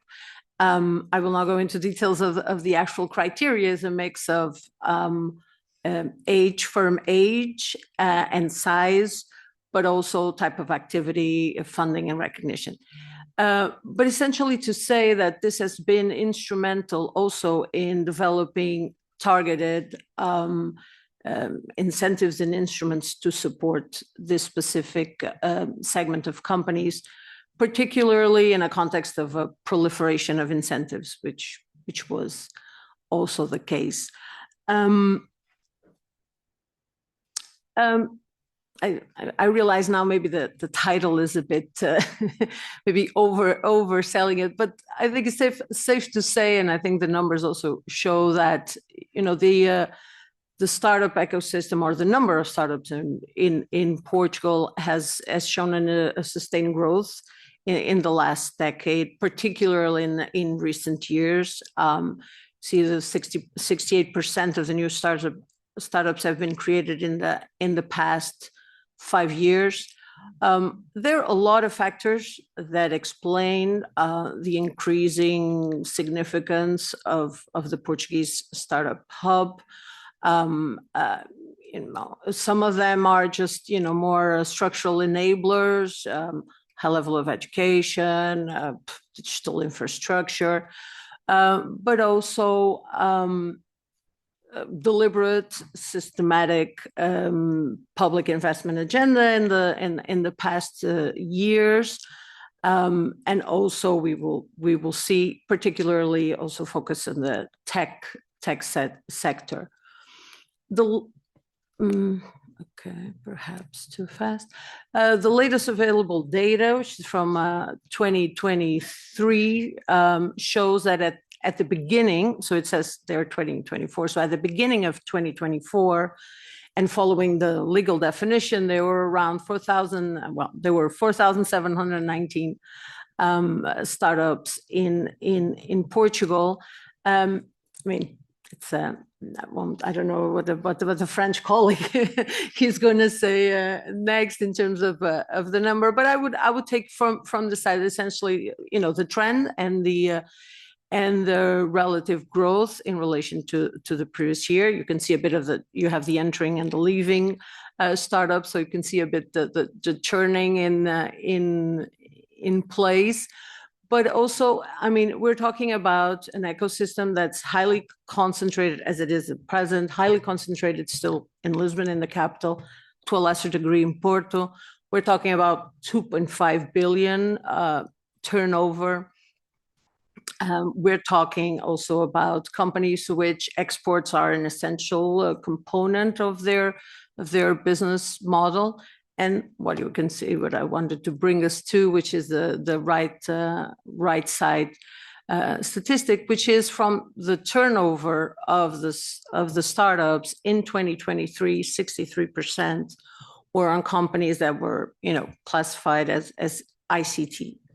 So there is a high concentration in knowledge-intensive high-tech services. Hopefully, by explaining also a bit of the policy actions, we can understand why. So this, I mean, also to show a bit the flip side of the vibrant ecosystem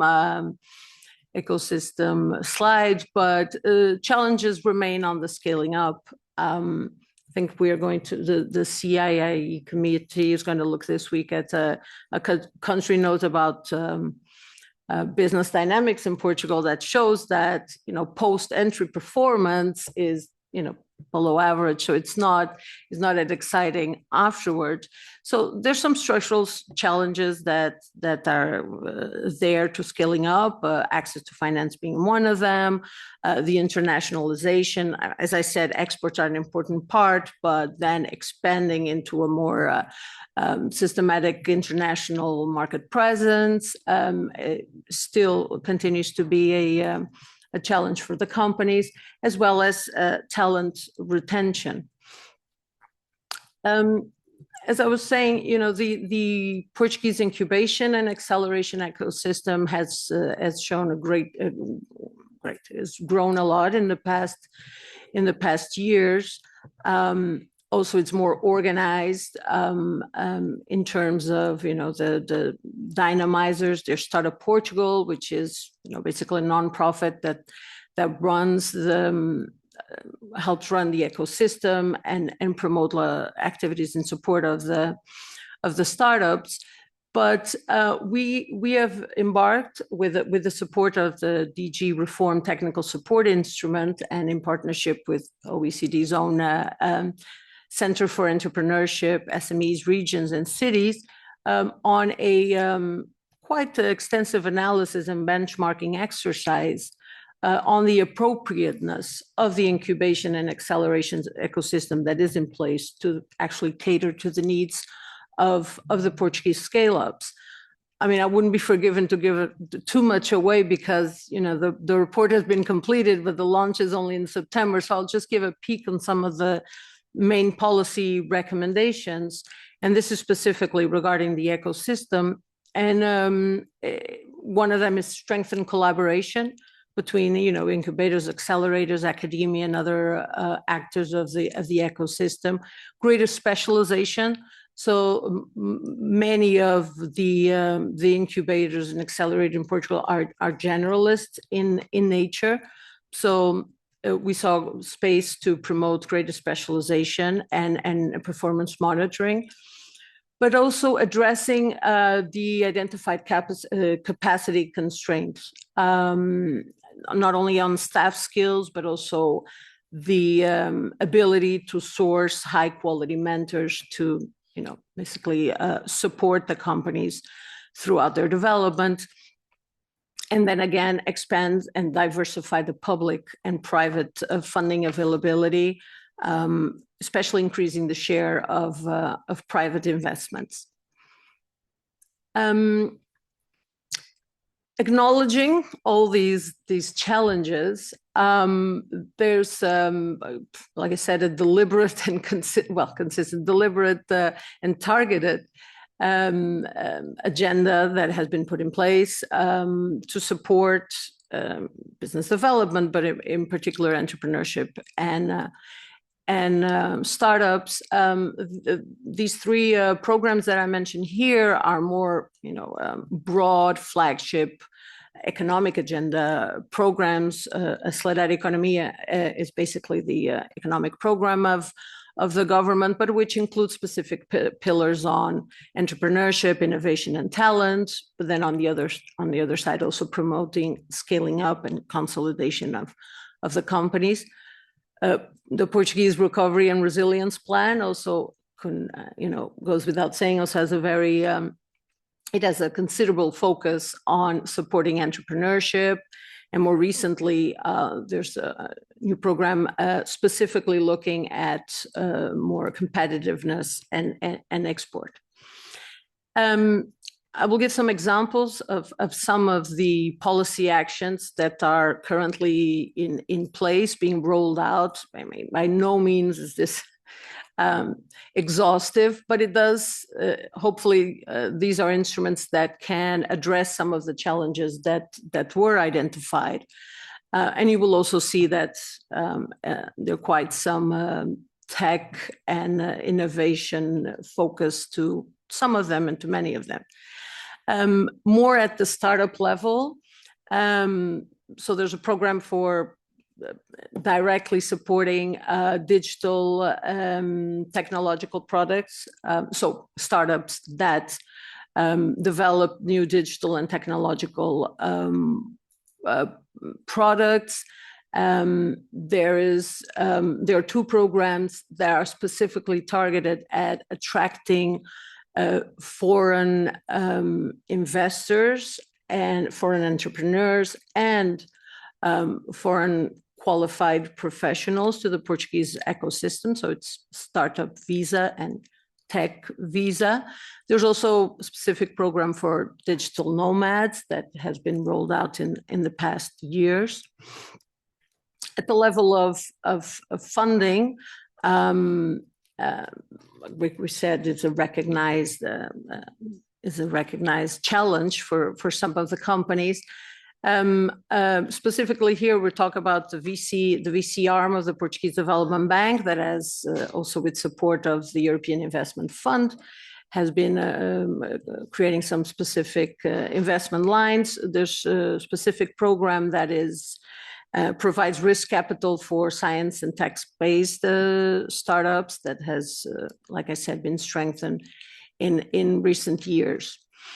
At the ecosystem level, like I said, we painted a picture of an ecosystem that was in many ways concentrated, generalist, and that was somewhat able to support but not completely cater to the needs of the startups. one important step forward was the establishment of the national network of incubators, which includes 135 registered and accredited incubators.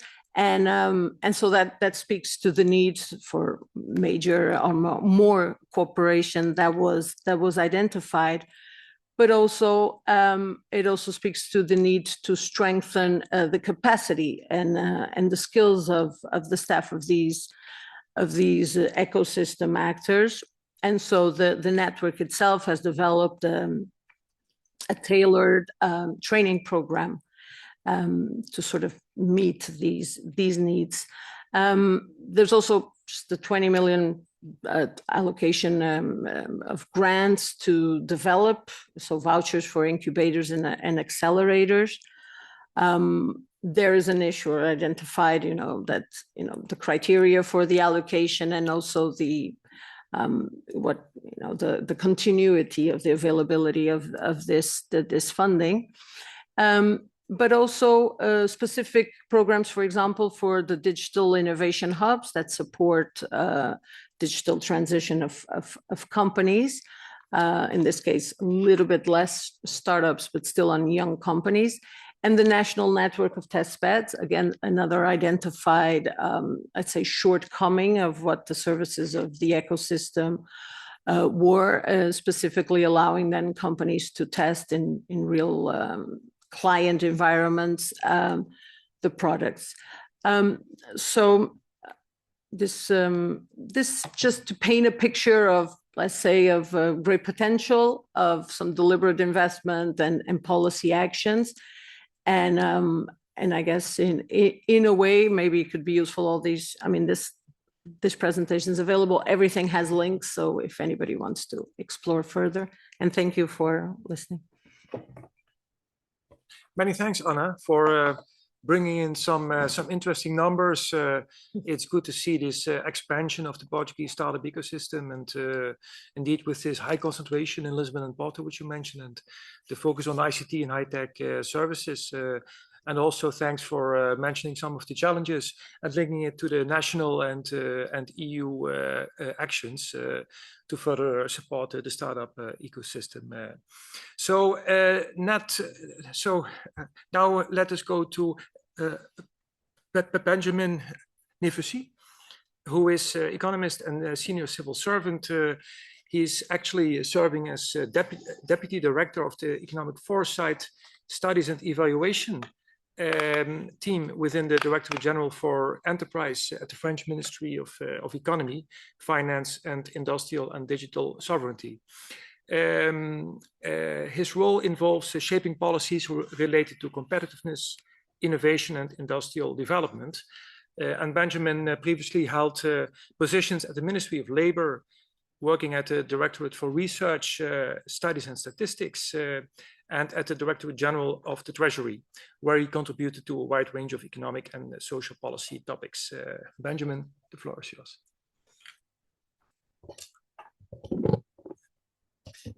Thank you so much. Thank you so much for giving me the opportunity to present you some word about how we do see startups here at the French administration. And in fact, it's my presentation will be very similar to what Anna just said. My first slide is in fact about the definition. So we didn't prepare, but in fact, we started with the same thing. So we don't have any legal proper definition in France. So we have huge, reasonable list of criteria that you could see here. We needed to have this kind of criteria because our political authorities, our ministers, regularly ask us how many startups do we have? Is the number increasing? How are working our policies? So we do need to have quite a usable definition and to be able to measure it.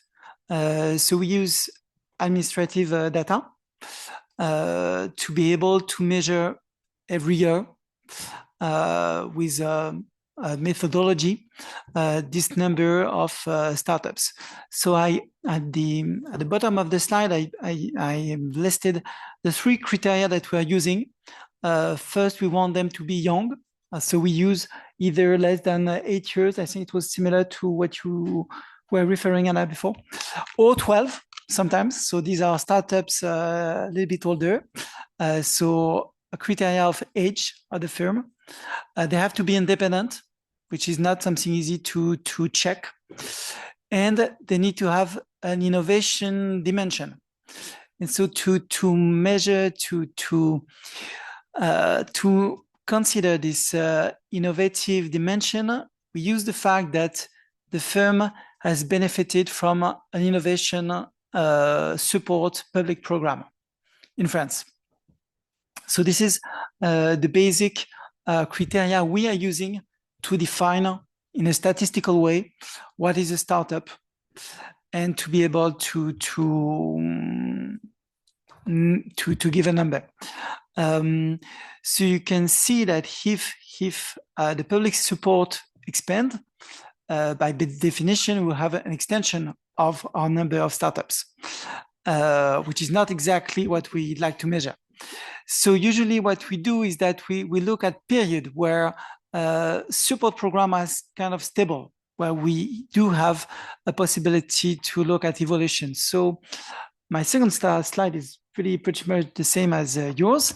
On the left, you have a number of startups. So here I plotted the definition with 12 years old. So we reached something. We have a nice curve from 2016 to 2021, reaching nearly 23,000 startups. And on the right side, I guess you can't read, but the statistics is about the activity of these startups, and 2/3 are on information communication. So I think you had 62. So we are 63. 63. Okay. So we are pretty much something very, very, very close. Something that we try to look at is also the dynamics of these French startups. You don't need to read. I will just tell you what's on the different 3 panels. So here we look at the French startups that have been created in 2016. That's convenient for us, so we can follow them for these 5 years. So the left panel gives you the evolution of the employment. So here we look at the full-time employment, and as you can see, the evolution of employment is very, very moderate. After 5 years, so we are in the COVID period, 2021. But we come up with about maybe four employees for the median startup we are considering. For for 1/4 of the firms, we have more than 10 employees after 5 years of creation. In the second panel, we look at the gross profits, and what you can see, the median is given by the curve. It's always negative. So after 5 years, the startups are not bringing profits, which is so here are not specifically on green startups, but any French startups, I guess, have risky and not very profitable activities at the beginning, which is what we expect and what we want from them. And the last panel is about capital. And so you can see that for the median firm, after 5 years in 21, has attracted maybe 100,000 euros, and maybe only a quarter have above 500,000 euros. So you can see the importance of the heterogeneity, in fact, in terms of attracting capital. So these are kind of basic statistics we are interested in, we look. It's also a way for us to check that the definition we have given at the beginning is quite consistent with what we expect from a startup. On the next slide, I wanted to show you the liquidation rate. So the red curve, no, I'm sorry, the blue curve, which is going up to 12%, is still the startups that have been created in 2016. And the red curve is other companies. So it's a kind of control group, which also have been created in 2016. And they belong to the same activity, same sectors. So they are pretty much, it's very rough, but it's a kind of group of control. And you can see that the liquidation rate we have for our startup created in 2016 is maybe threefold higher than we have for comparison group. It's another way of checking that these startups do have a sort of a risky activities. Okay, now I would like to just to spend a little word, maybe there is too much text on that, but about everything we do to support startups. There are two parts. One is what I call extra financial support. It's everything we do it's not really public money that we're giving to startups. It's more like a company helping them in the middle of administrative complexity, helping them in all kind of ways to find their way and to find solution to grow without giving them specifically money. So that's the bottom part of my slide. That's all extra financial support, and it's kind of extremely important, enabling what you mentioned before, the ecosystem to be lively and strong. The first part of my slide is about the financial support. So the financial support is in fact extremely diverse. We help startups in pretty much all the kind of way I think we can in France. So I just put some samples of the way we try to intervene. One thing in the middle is called young innovative companies. So these are targeted aid to help startups to reduce their labor cost. So this is really targeted to help these companies to reduce the cost of employees, R&D workers. So this is really focused on labor work. We have two tax credits. One is called CIIE, one is called CIIE. Two tax credits which are focused on reducing labor cost and also investment cost. One is more on the R&D and one is more on the innovative late stage activities. One is completely broad-based for all companies and the other one is more for SMEs. So all these are horizontal way of helping startups. And then we have another way of helping them, which is more vertical. It's what we call here France 2030, France 2030. This is an investment program where we try to select specific strategies like electric vehicles, plane with hydrogen, pharmaceutical products. So we have a list of maybe 10 strategic fields where we believe that we need to support specifically startups. It's not only on startups. In fact, 50% of this money is devoted to startups, emerging actors, which is pretty much like startups. And the rest is for other kind of firms. So we have this vertical way of intervening, horizontal way of intervening, where you help all companies doing innovation. One is for labor cost, and one is more for investment. So you can see that we are trying to do our best. At least we kind of encompass as many needs as we could imagine. On the following slide, we wanted to show you the evolution of this financial support according to the life cycle of firms. So I'm still working on the startups that I mentioned before, the one that were created in 2016.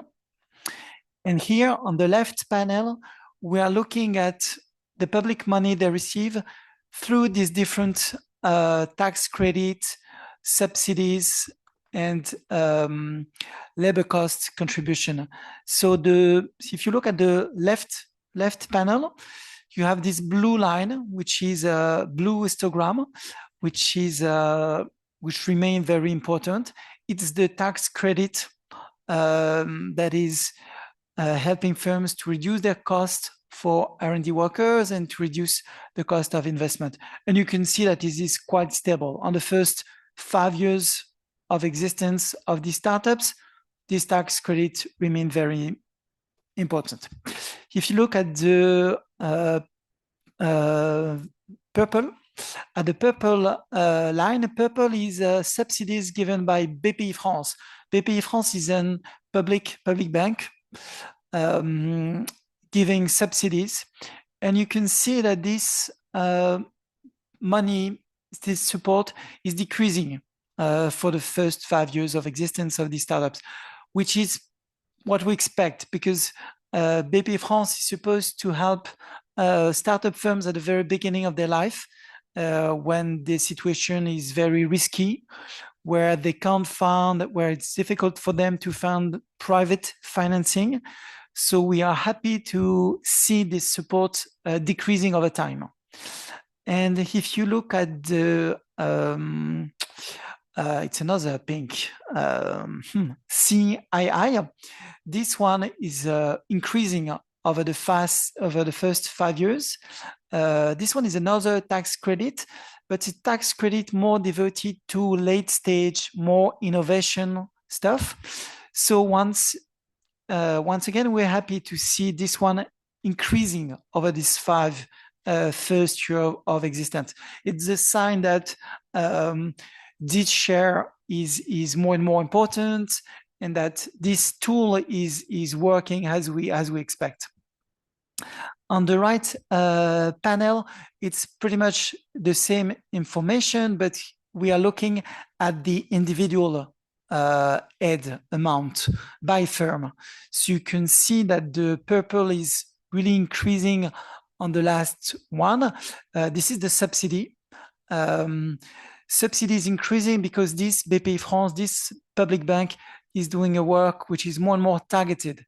So after 5 years, this Bpifrance, this public operator, is selecting in a more careful way a restricted number of startups in which it is intervening. 1 minute, so I'm nearly over.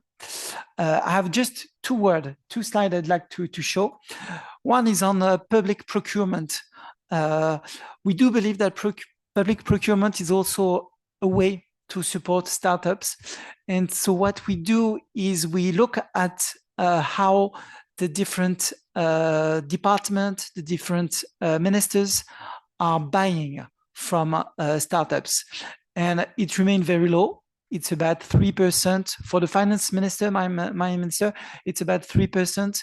So it's very low when you look at the entire amount of what the minister is buying. And we believe that maybe it could increase. So this kind of slide is a way to put some pressure on the different ministers to incite them to buy more from startup. And the last one is about it's about the last topic that appeared quite recently for us. It's about the role of startups in re-industrialization. As you could see, we spent a lot of public money to support startups. And this is sometimes a concern to have these startups developing their products and then to leave our country to go in another one to develop the product. And so one question we have is whether we could help them develop, create factories in France where we have already invested sort of public money and where we expect and hope to have them develop themselves. And so we have a little bit of France 2030. It's called Première Usine, First Factory, which is targeted to helping these startups develop their first factory in France after developing their product. Thank you so much. Many thanks, Benjamin, for this very presentation and showing us some nice graphs on the dynamics of startups and also, for example, showing this divergent patterns in liquidation rates, which is quite astonishing, and also referring to this long time that it takes before the startup becomes profitable, this value of death, and putting it in the context of the actions taken by the French government to support the startup system. That's very interesting. We are running a bit late, but let's go back to Hanna. So Hanna will not give a presentation, but we would be very happy to hear your thoughts on the nature of the papers that were presented, and to maybe comment on the analytical work or the policy implications that these papers sketch. The floor is yours, Hanna. Yeah, thank you very much. I enjoyed hearing the results of the papers earlier today, and also I enjoyed hearing from the policy perspective on measures trying to support companies, because we heard from the first talk that especially like if we use productivity estimations to understand leaders and laggards, that it's especially younger companies that find it hard to become or to catch up with really productive companies that are long established. And the question is, how can this be done? So we have heard earlier today also that one of the challenges is to scale in the sense that the company does not only serve a local market, but that it's actually possible, let's say, for a Portuguese company or for a French company to serve markets beyond the home country. And I think one of the keys to your links to your presentation about catching up in terms of productivity is exactly that, scaling sales and going beyond national borders. And I think one way to do this is to linking it to the Portuguese example, to provide a lot of acceleration support at the very beginning, to first of all provide basically a cost advantage to some extent, but also networking aspect to that. That's maybe even more important, right? So trying to bridge entrepreneurs with different complementary experiences or skills. And I think that can be almost as essential as legal aspects that, of course, also play a role here. And there has been a lot of debate about market fragmentation in Europe, but of course this also applies to markets beyond the European Union. And I think one of the success factors that companies that are being found, so we saw the statistics, I also know a couple of numbers for Germany where we see a similar pattern. So after a period of stagnation, there's finally some dynamic going on. But the question is, how can these companies be competitive in the long term or in the medium term? How can they grow and be competitive and productive so that they can also have a positive labor market impact? And linking to your presentation that I also found extremely interesting. There's probably lots to analyze also for other countries. I would be really curious to see. So far, I would believe that probably the results that you're showing also can be transferred to other countries. But we saw that there are some differences, right? Looking at France and Portugal. And in the end, of course, the sustainability of these jobs that are being created will also depend on how well these companies are doing in the long run.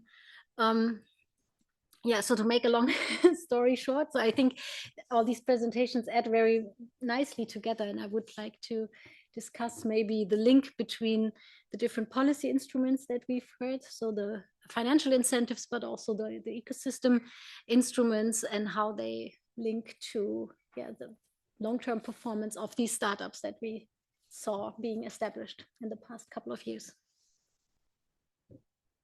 Very good. Many thanks, Hanna. So we have still some 9 minutes or so, and we should definitely also invite the colleagues in the room and online to ask questions. But I'll take the privilege as the chair to start with the first round of questions from my side, and let's try to be concise in the answers so that we still have time for the Q&A with the people in the room and online. So my first question to Anna. So one of the charts you presented, it showed that growth in the startups in Portugal really speeded up in the years during and just after the COVID crisis. And this is similar to what we have seen also in some other OECD countries. Do you have a sense of what might be driving this in Portugal? Thank you. Well, I'm also be very interested to hear what the conclusions you're taking from what you were seeing in other countries. But what we believe to be the case of Portugal is, a combination of, in many ways, of the factors that were presented, and it comes from pre-COVID times. The culture of this sort of positioning of the country as a innovation hub, as a tech innovation hub in particular, with so much more visibility and support to that sector, but also then things that are pretty much result of COVID, as for example, remote working. That's something that has definitely, I'm not saying it explains that growth in any way, but it's just certainly an example, or not in any way in a complete way, but it's certainly an example. And it's very much tied in with the policy actions that were taken, for example, in attracting, for example, foreign tech entrepreneurs into the country. And I should say that some of the new, around a quarter of the new startups are also founded by foreign nationals. So there is that. So, and that all on top of what we call the enablers, right? The digital infrastructure, the quality of life that is the public programs that were put in place. We would say, I think, focused policy actions, and I think it goes back a bit also to the very definition of what constitutes then the startup, that has allowed to have very targeted policy actions. I think we will need to evaluate these. Some of these, like I said, some of these policy actions are very recent and still being rolled out. So we would have to see how they explain, but certainly there's some structural or at least conjunctural actions that were taking place even before COVID that I think explain it as well. Very good, many thanks, Anna. So now over to Benjamin. Your last slide, actually, Benjamin. So you wanted to emphasize this solution of domestic manufacturing, and would it be possible to say a little bit more on the French strategy to keep production domestic, and how effective these policies have been? Well, we don't have a absolutely solution. So one part of the solution is, of course, just to ensure friendly economic environment as much as we can in all dimensions, not only for startups, but just for all firms. Then there is this program I just mentioned before, which is kind of new, which is really targeted to startups and to have them create their first factory. It is close to the idea that we could discuss before, that it is sometimes very difficult for them to attract private financing, in particular because on this France 2030, we're trying to help firms that are not only green, but lots of them have a green product, green dimension. So this is quite consistent with what we saw before, the fact that it is highly difficult for these firms to attract some capital, some private capital to develop. So this program is just, it's a closed envelope. Startups have to apply. They describe their project, and if it is consistent with what we expect, they have the possibility to receive a subvention, a subsidy, to start their first factory. We have another initiative, which is called TB initiative, which is aimed at fostering private money to startups. And here we work with institutional insurers to have these institutional investors to channel saving to innovation firms. Very good. Many thanks, Benjamin. Now, Hanna, back to you. So you worked in the past quite a lot on definitions of startups, and we saw that the two presentations in France and Portugal, somewhat different definitions have been used. Do you have any general comments on about best practices for defining startups, pitfalls to avoid, or dimensions of the definition that could be used more in research?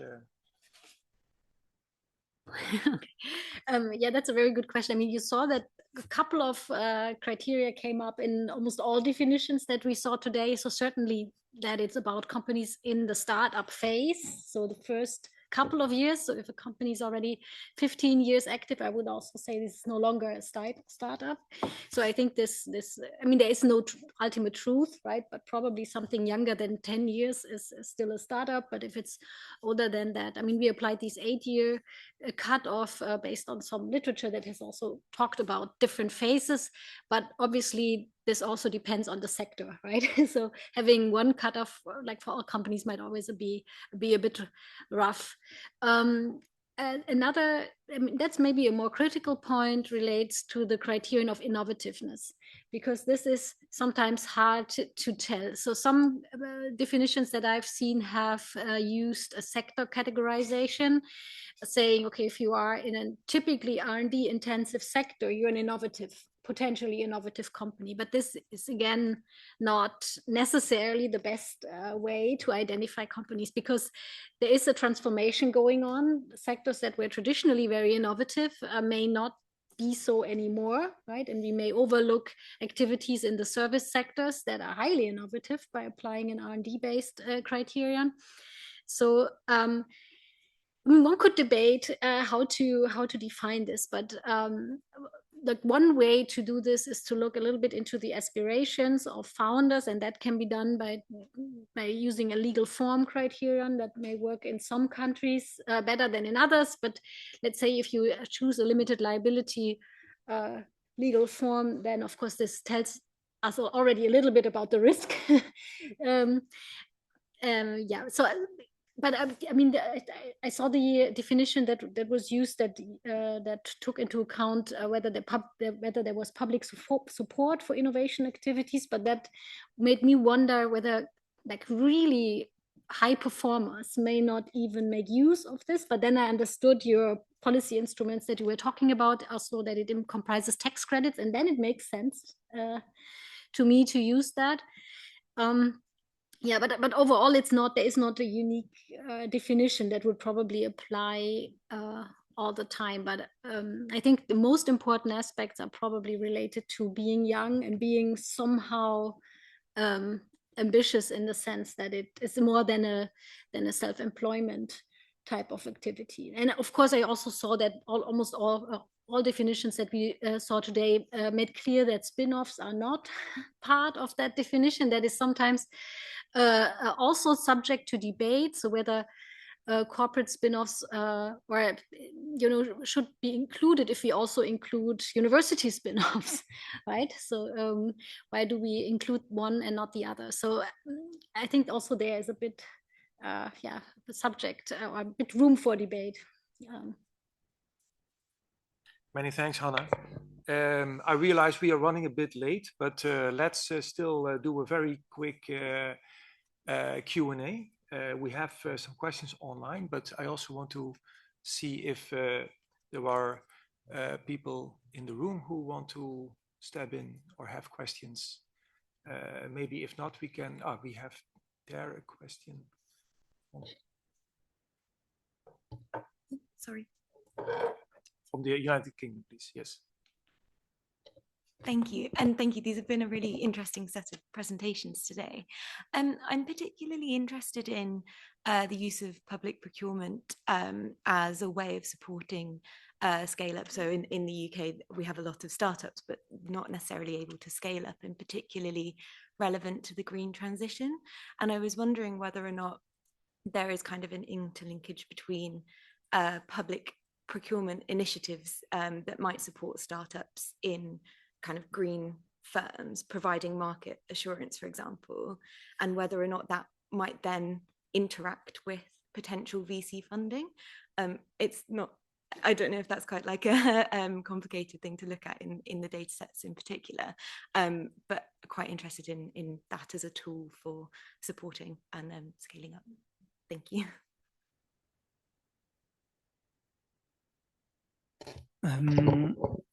The way we try to do is we don't have a specific procurement for startups.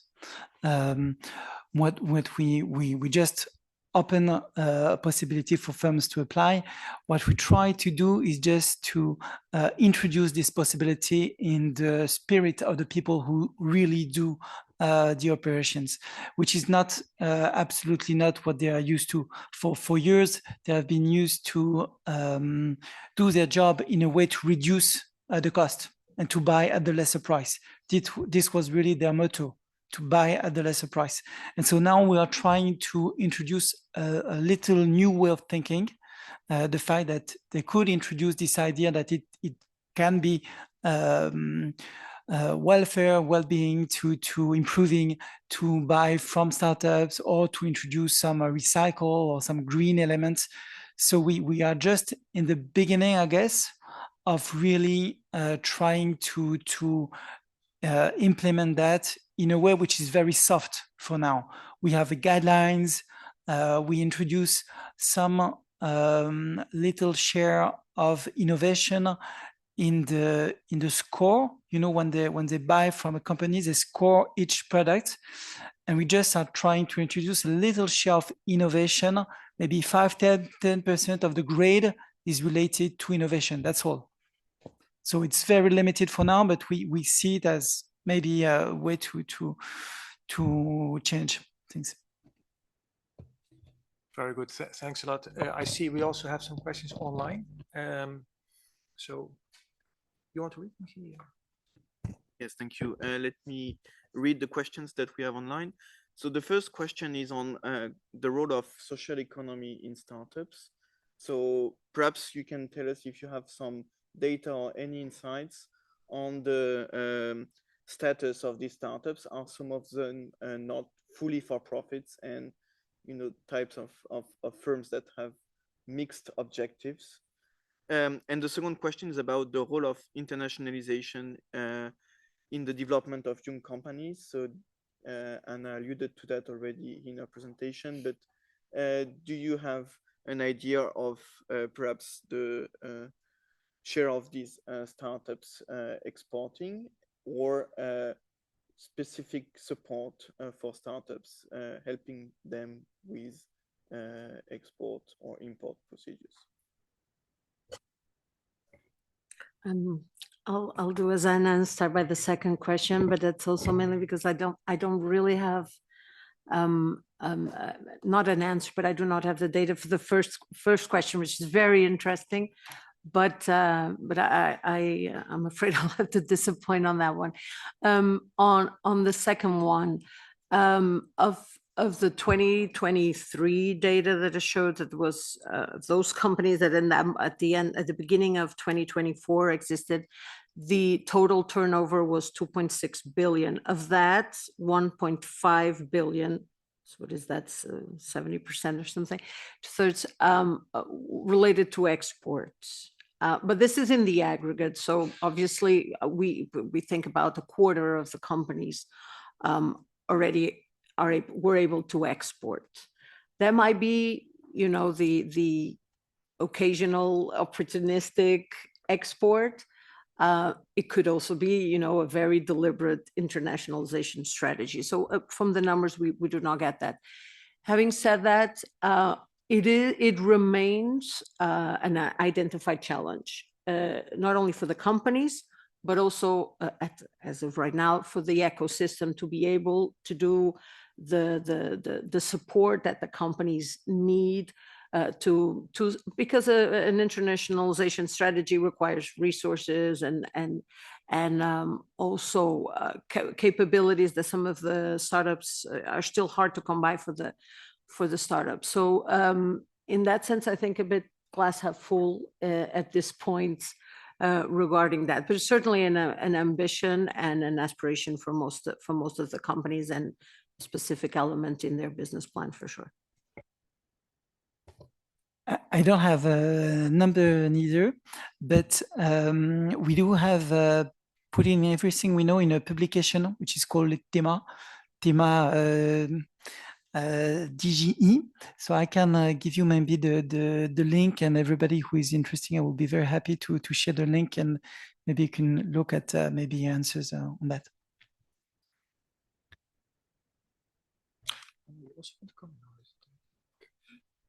Very good. I think we are reaching the end of the policy panel. Let me thank the policy panelists, Hanna and Benjamin, for their great interventions. Let me also thank the audience for your nice questions. Now I give the floor back to Jens. Well, thank you, Eric.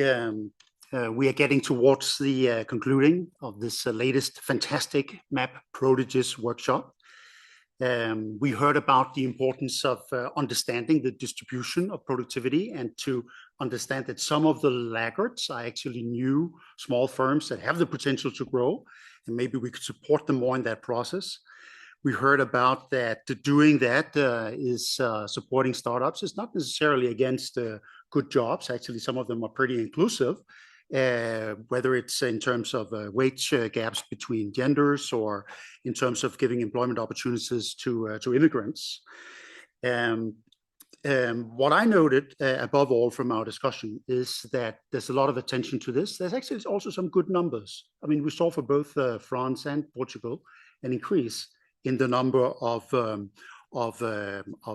startups, and we heard a lot of good examples of practical policy measures that are taken in these two countries and elsewhere that could boost that development further.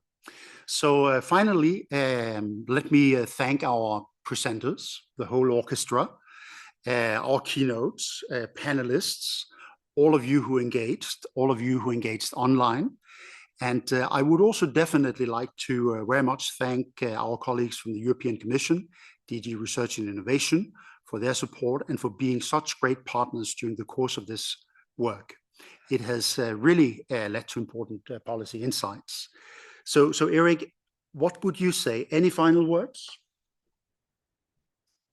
Yes, well, indeed, also many thanks from my side. Indeed, I think this is again an excellent example of very solid analytical work and bringing it immediately to the policy debate. And I think this is really always greatly welcomed. So thank you, Jens. I want to extend my thanks to all present in the room and participants online. And I want to thank the OECD for hosting us today, our presenters, panelists, and fellow chairs. And finally, I would, if you enjoyed today's workshop, I would like to mention that we are going to organize a conference at the end of this year, bringing together the various themes touched upon on this in this workshop. So please be on the look for more information about our MAP Prodigies end of year conference, which will be coming soon. Thanks a lot and have a nice evening.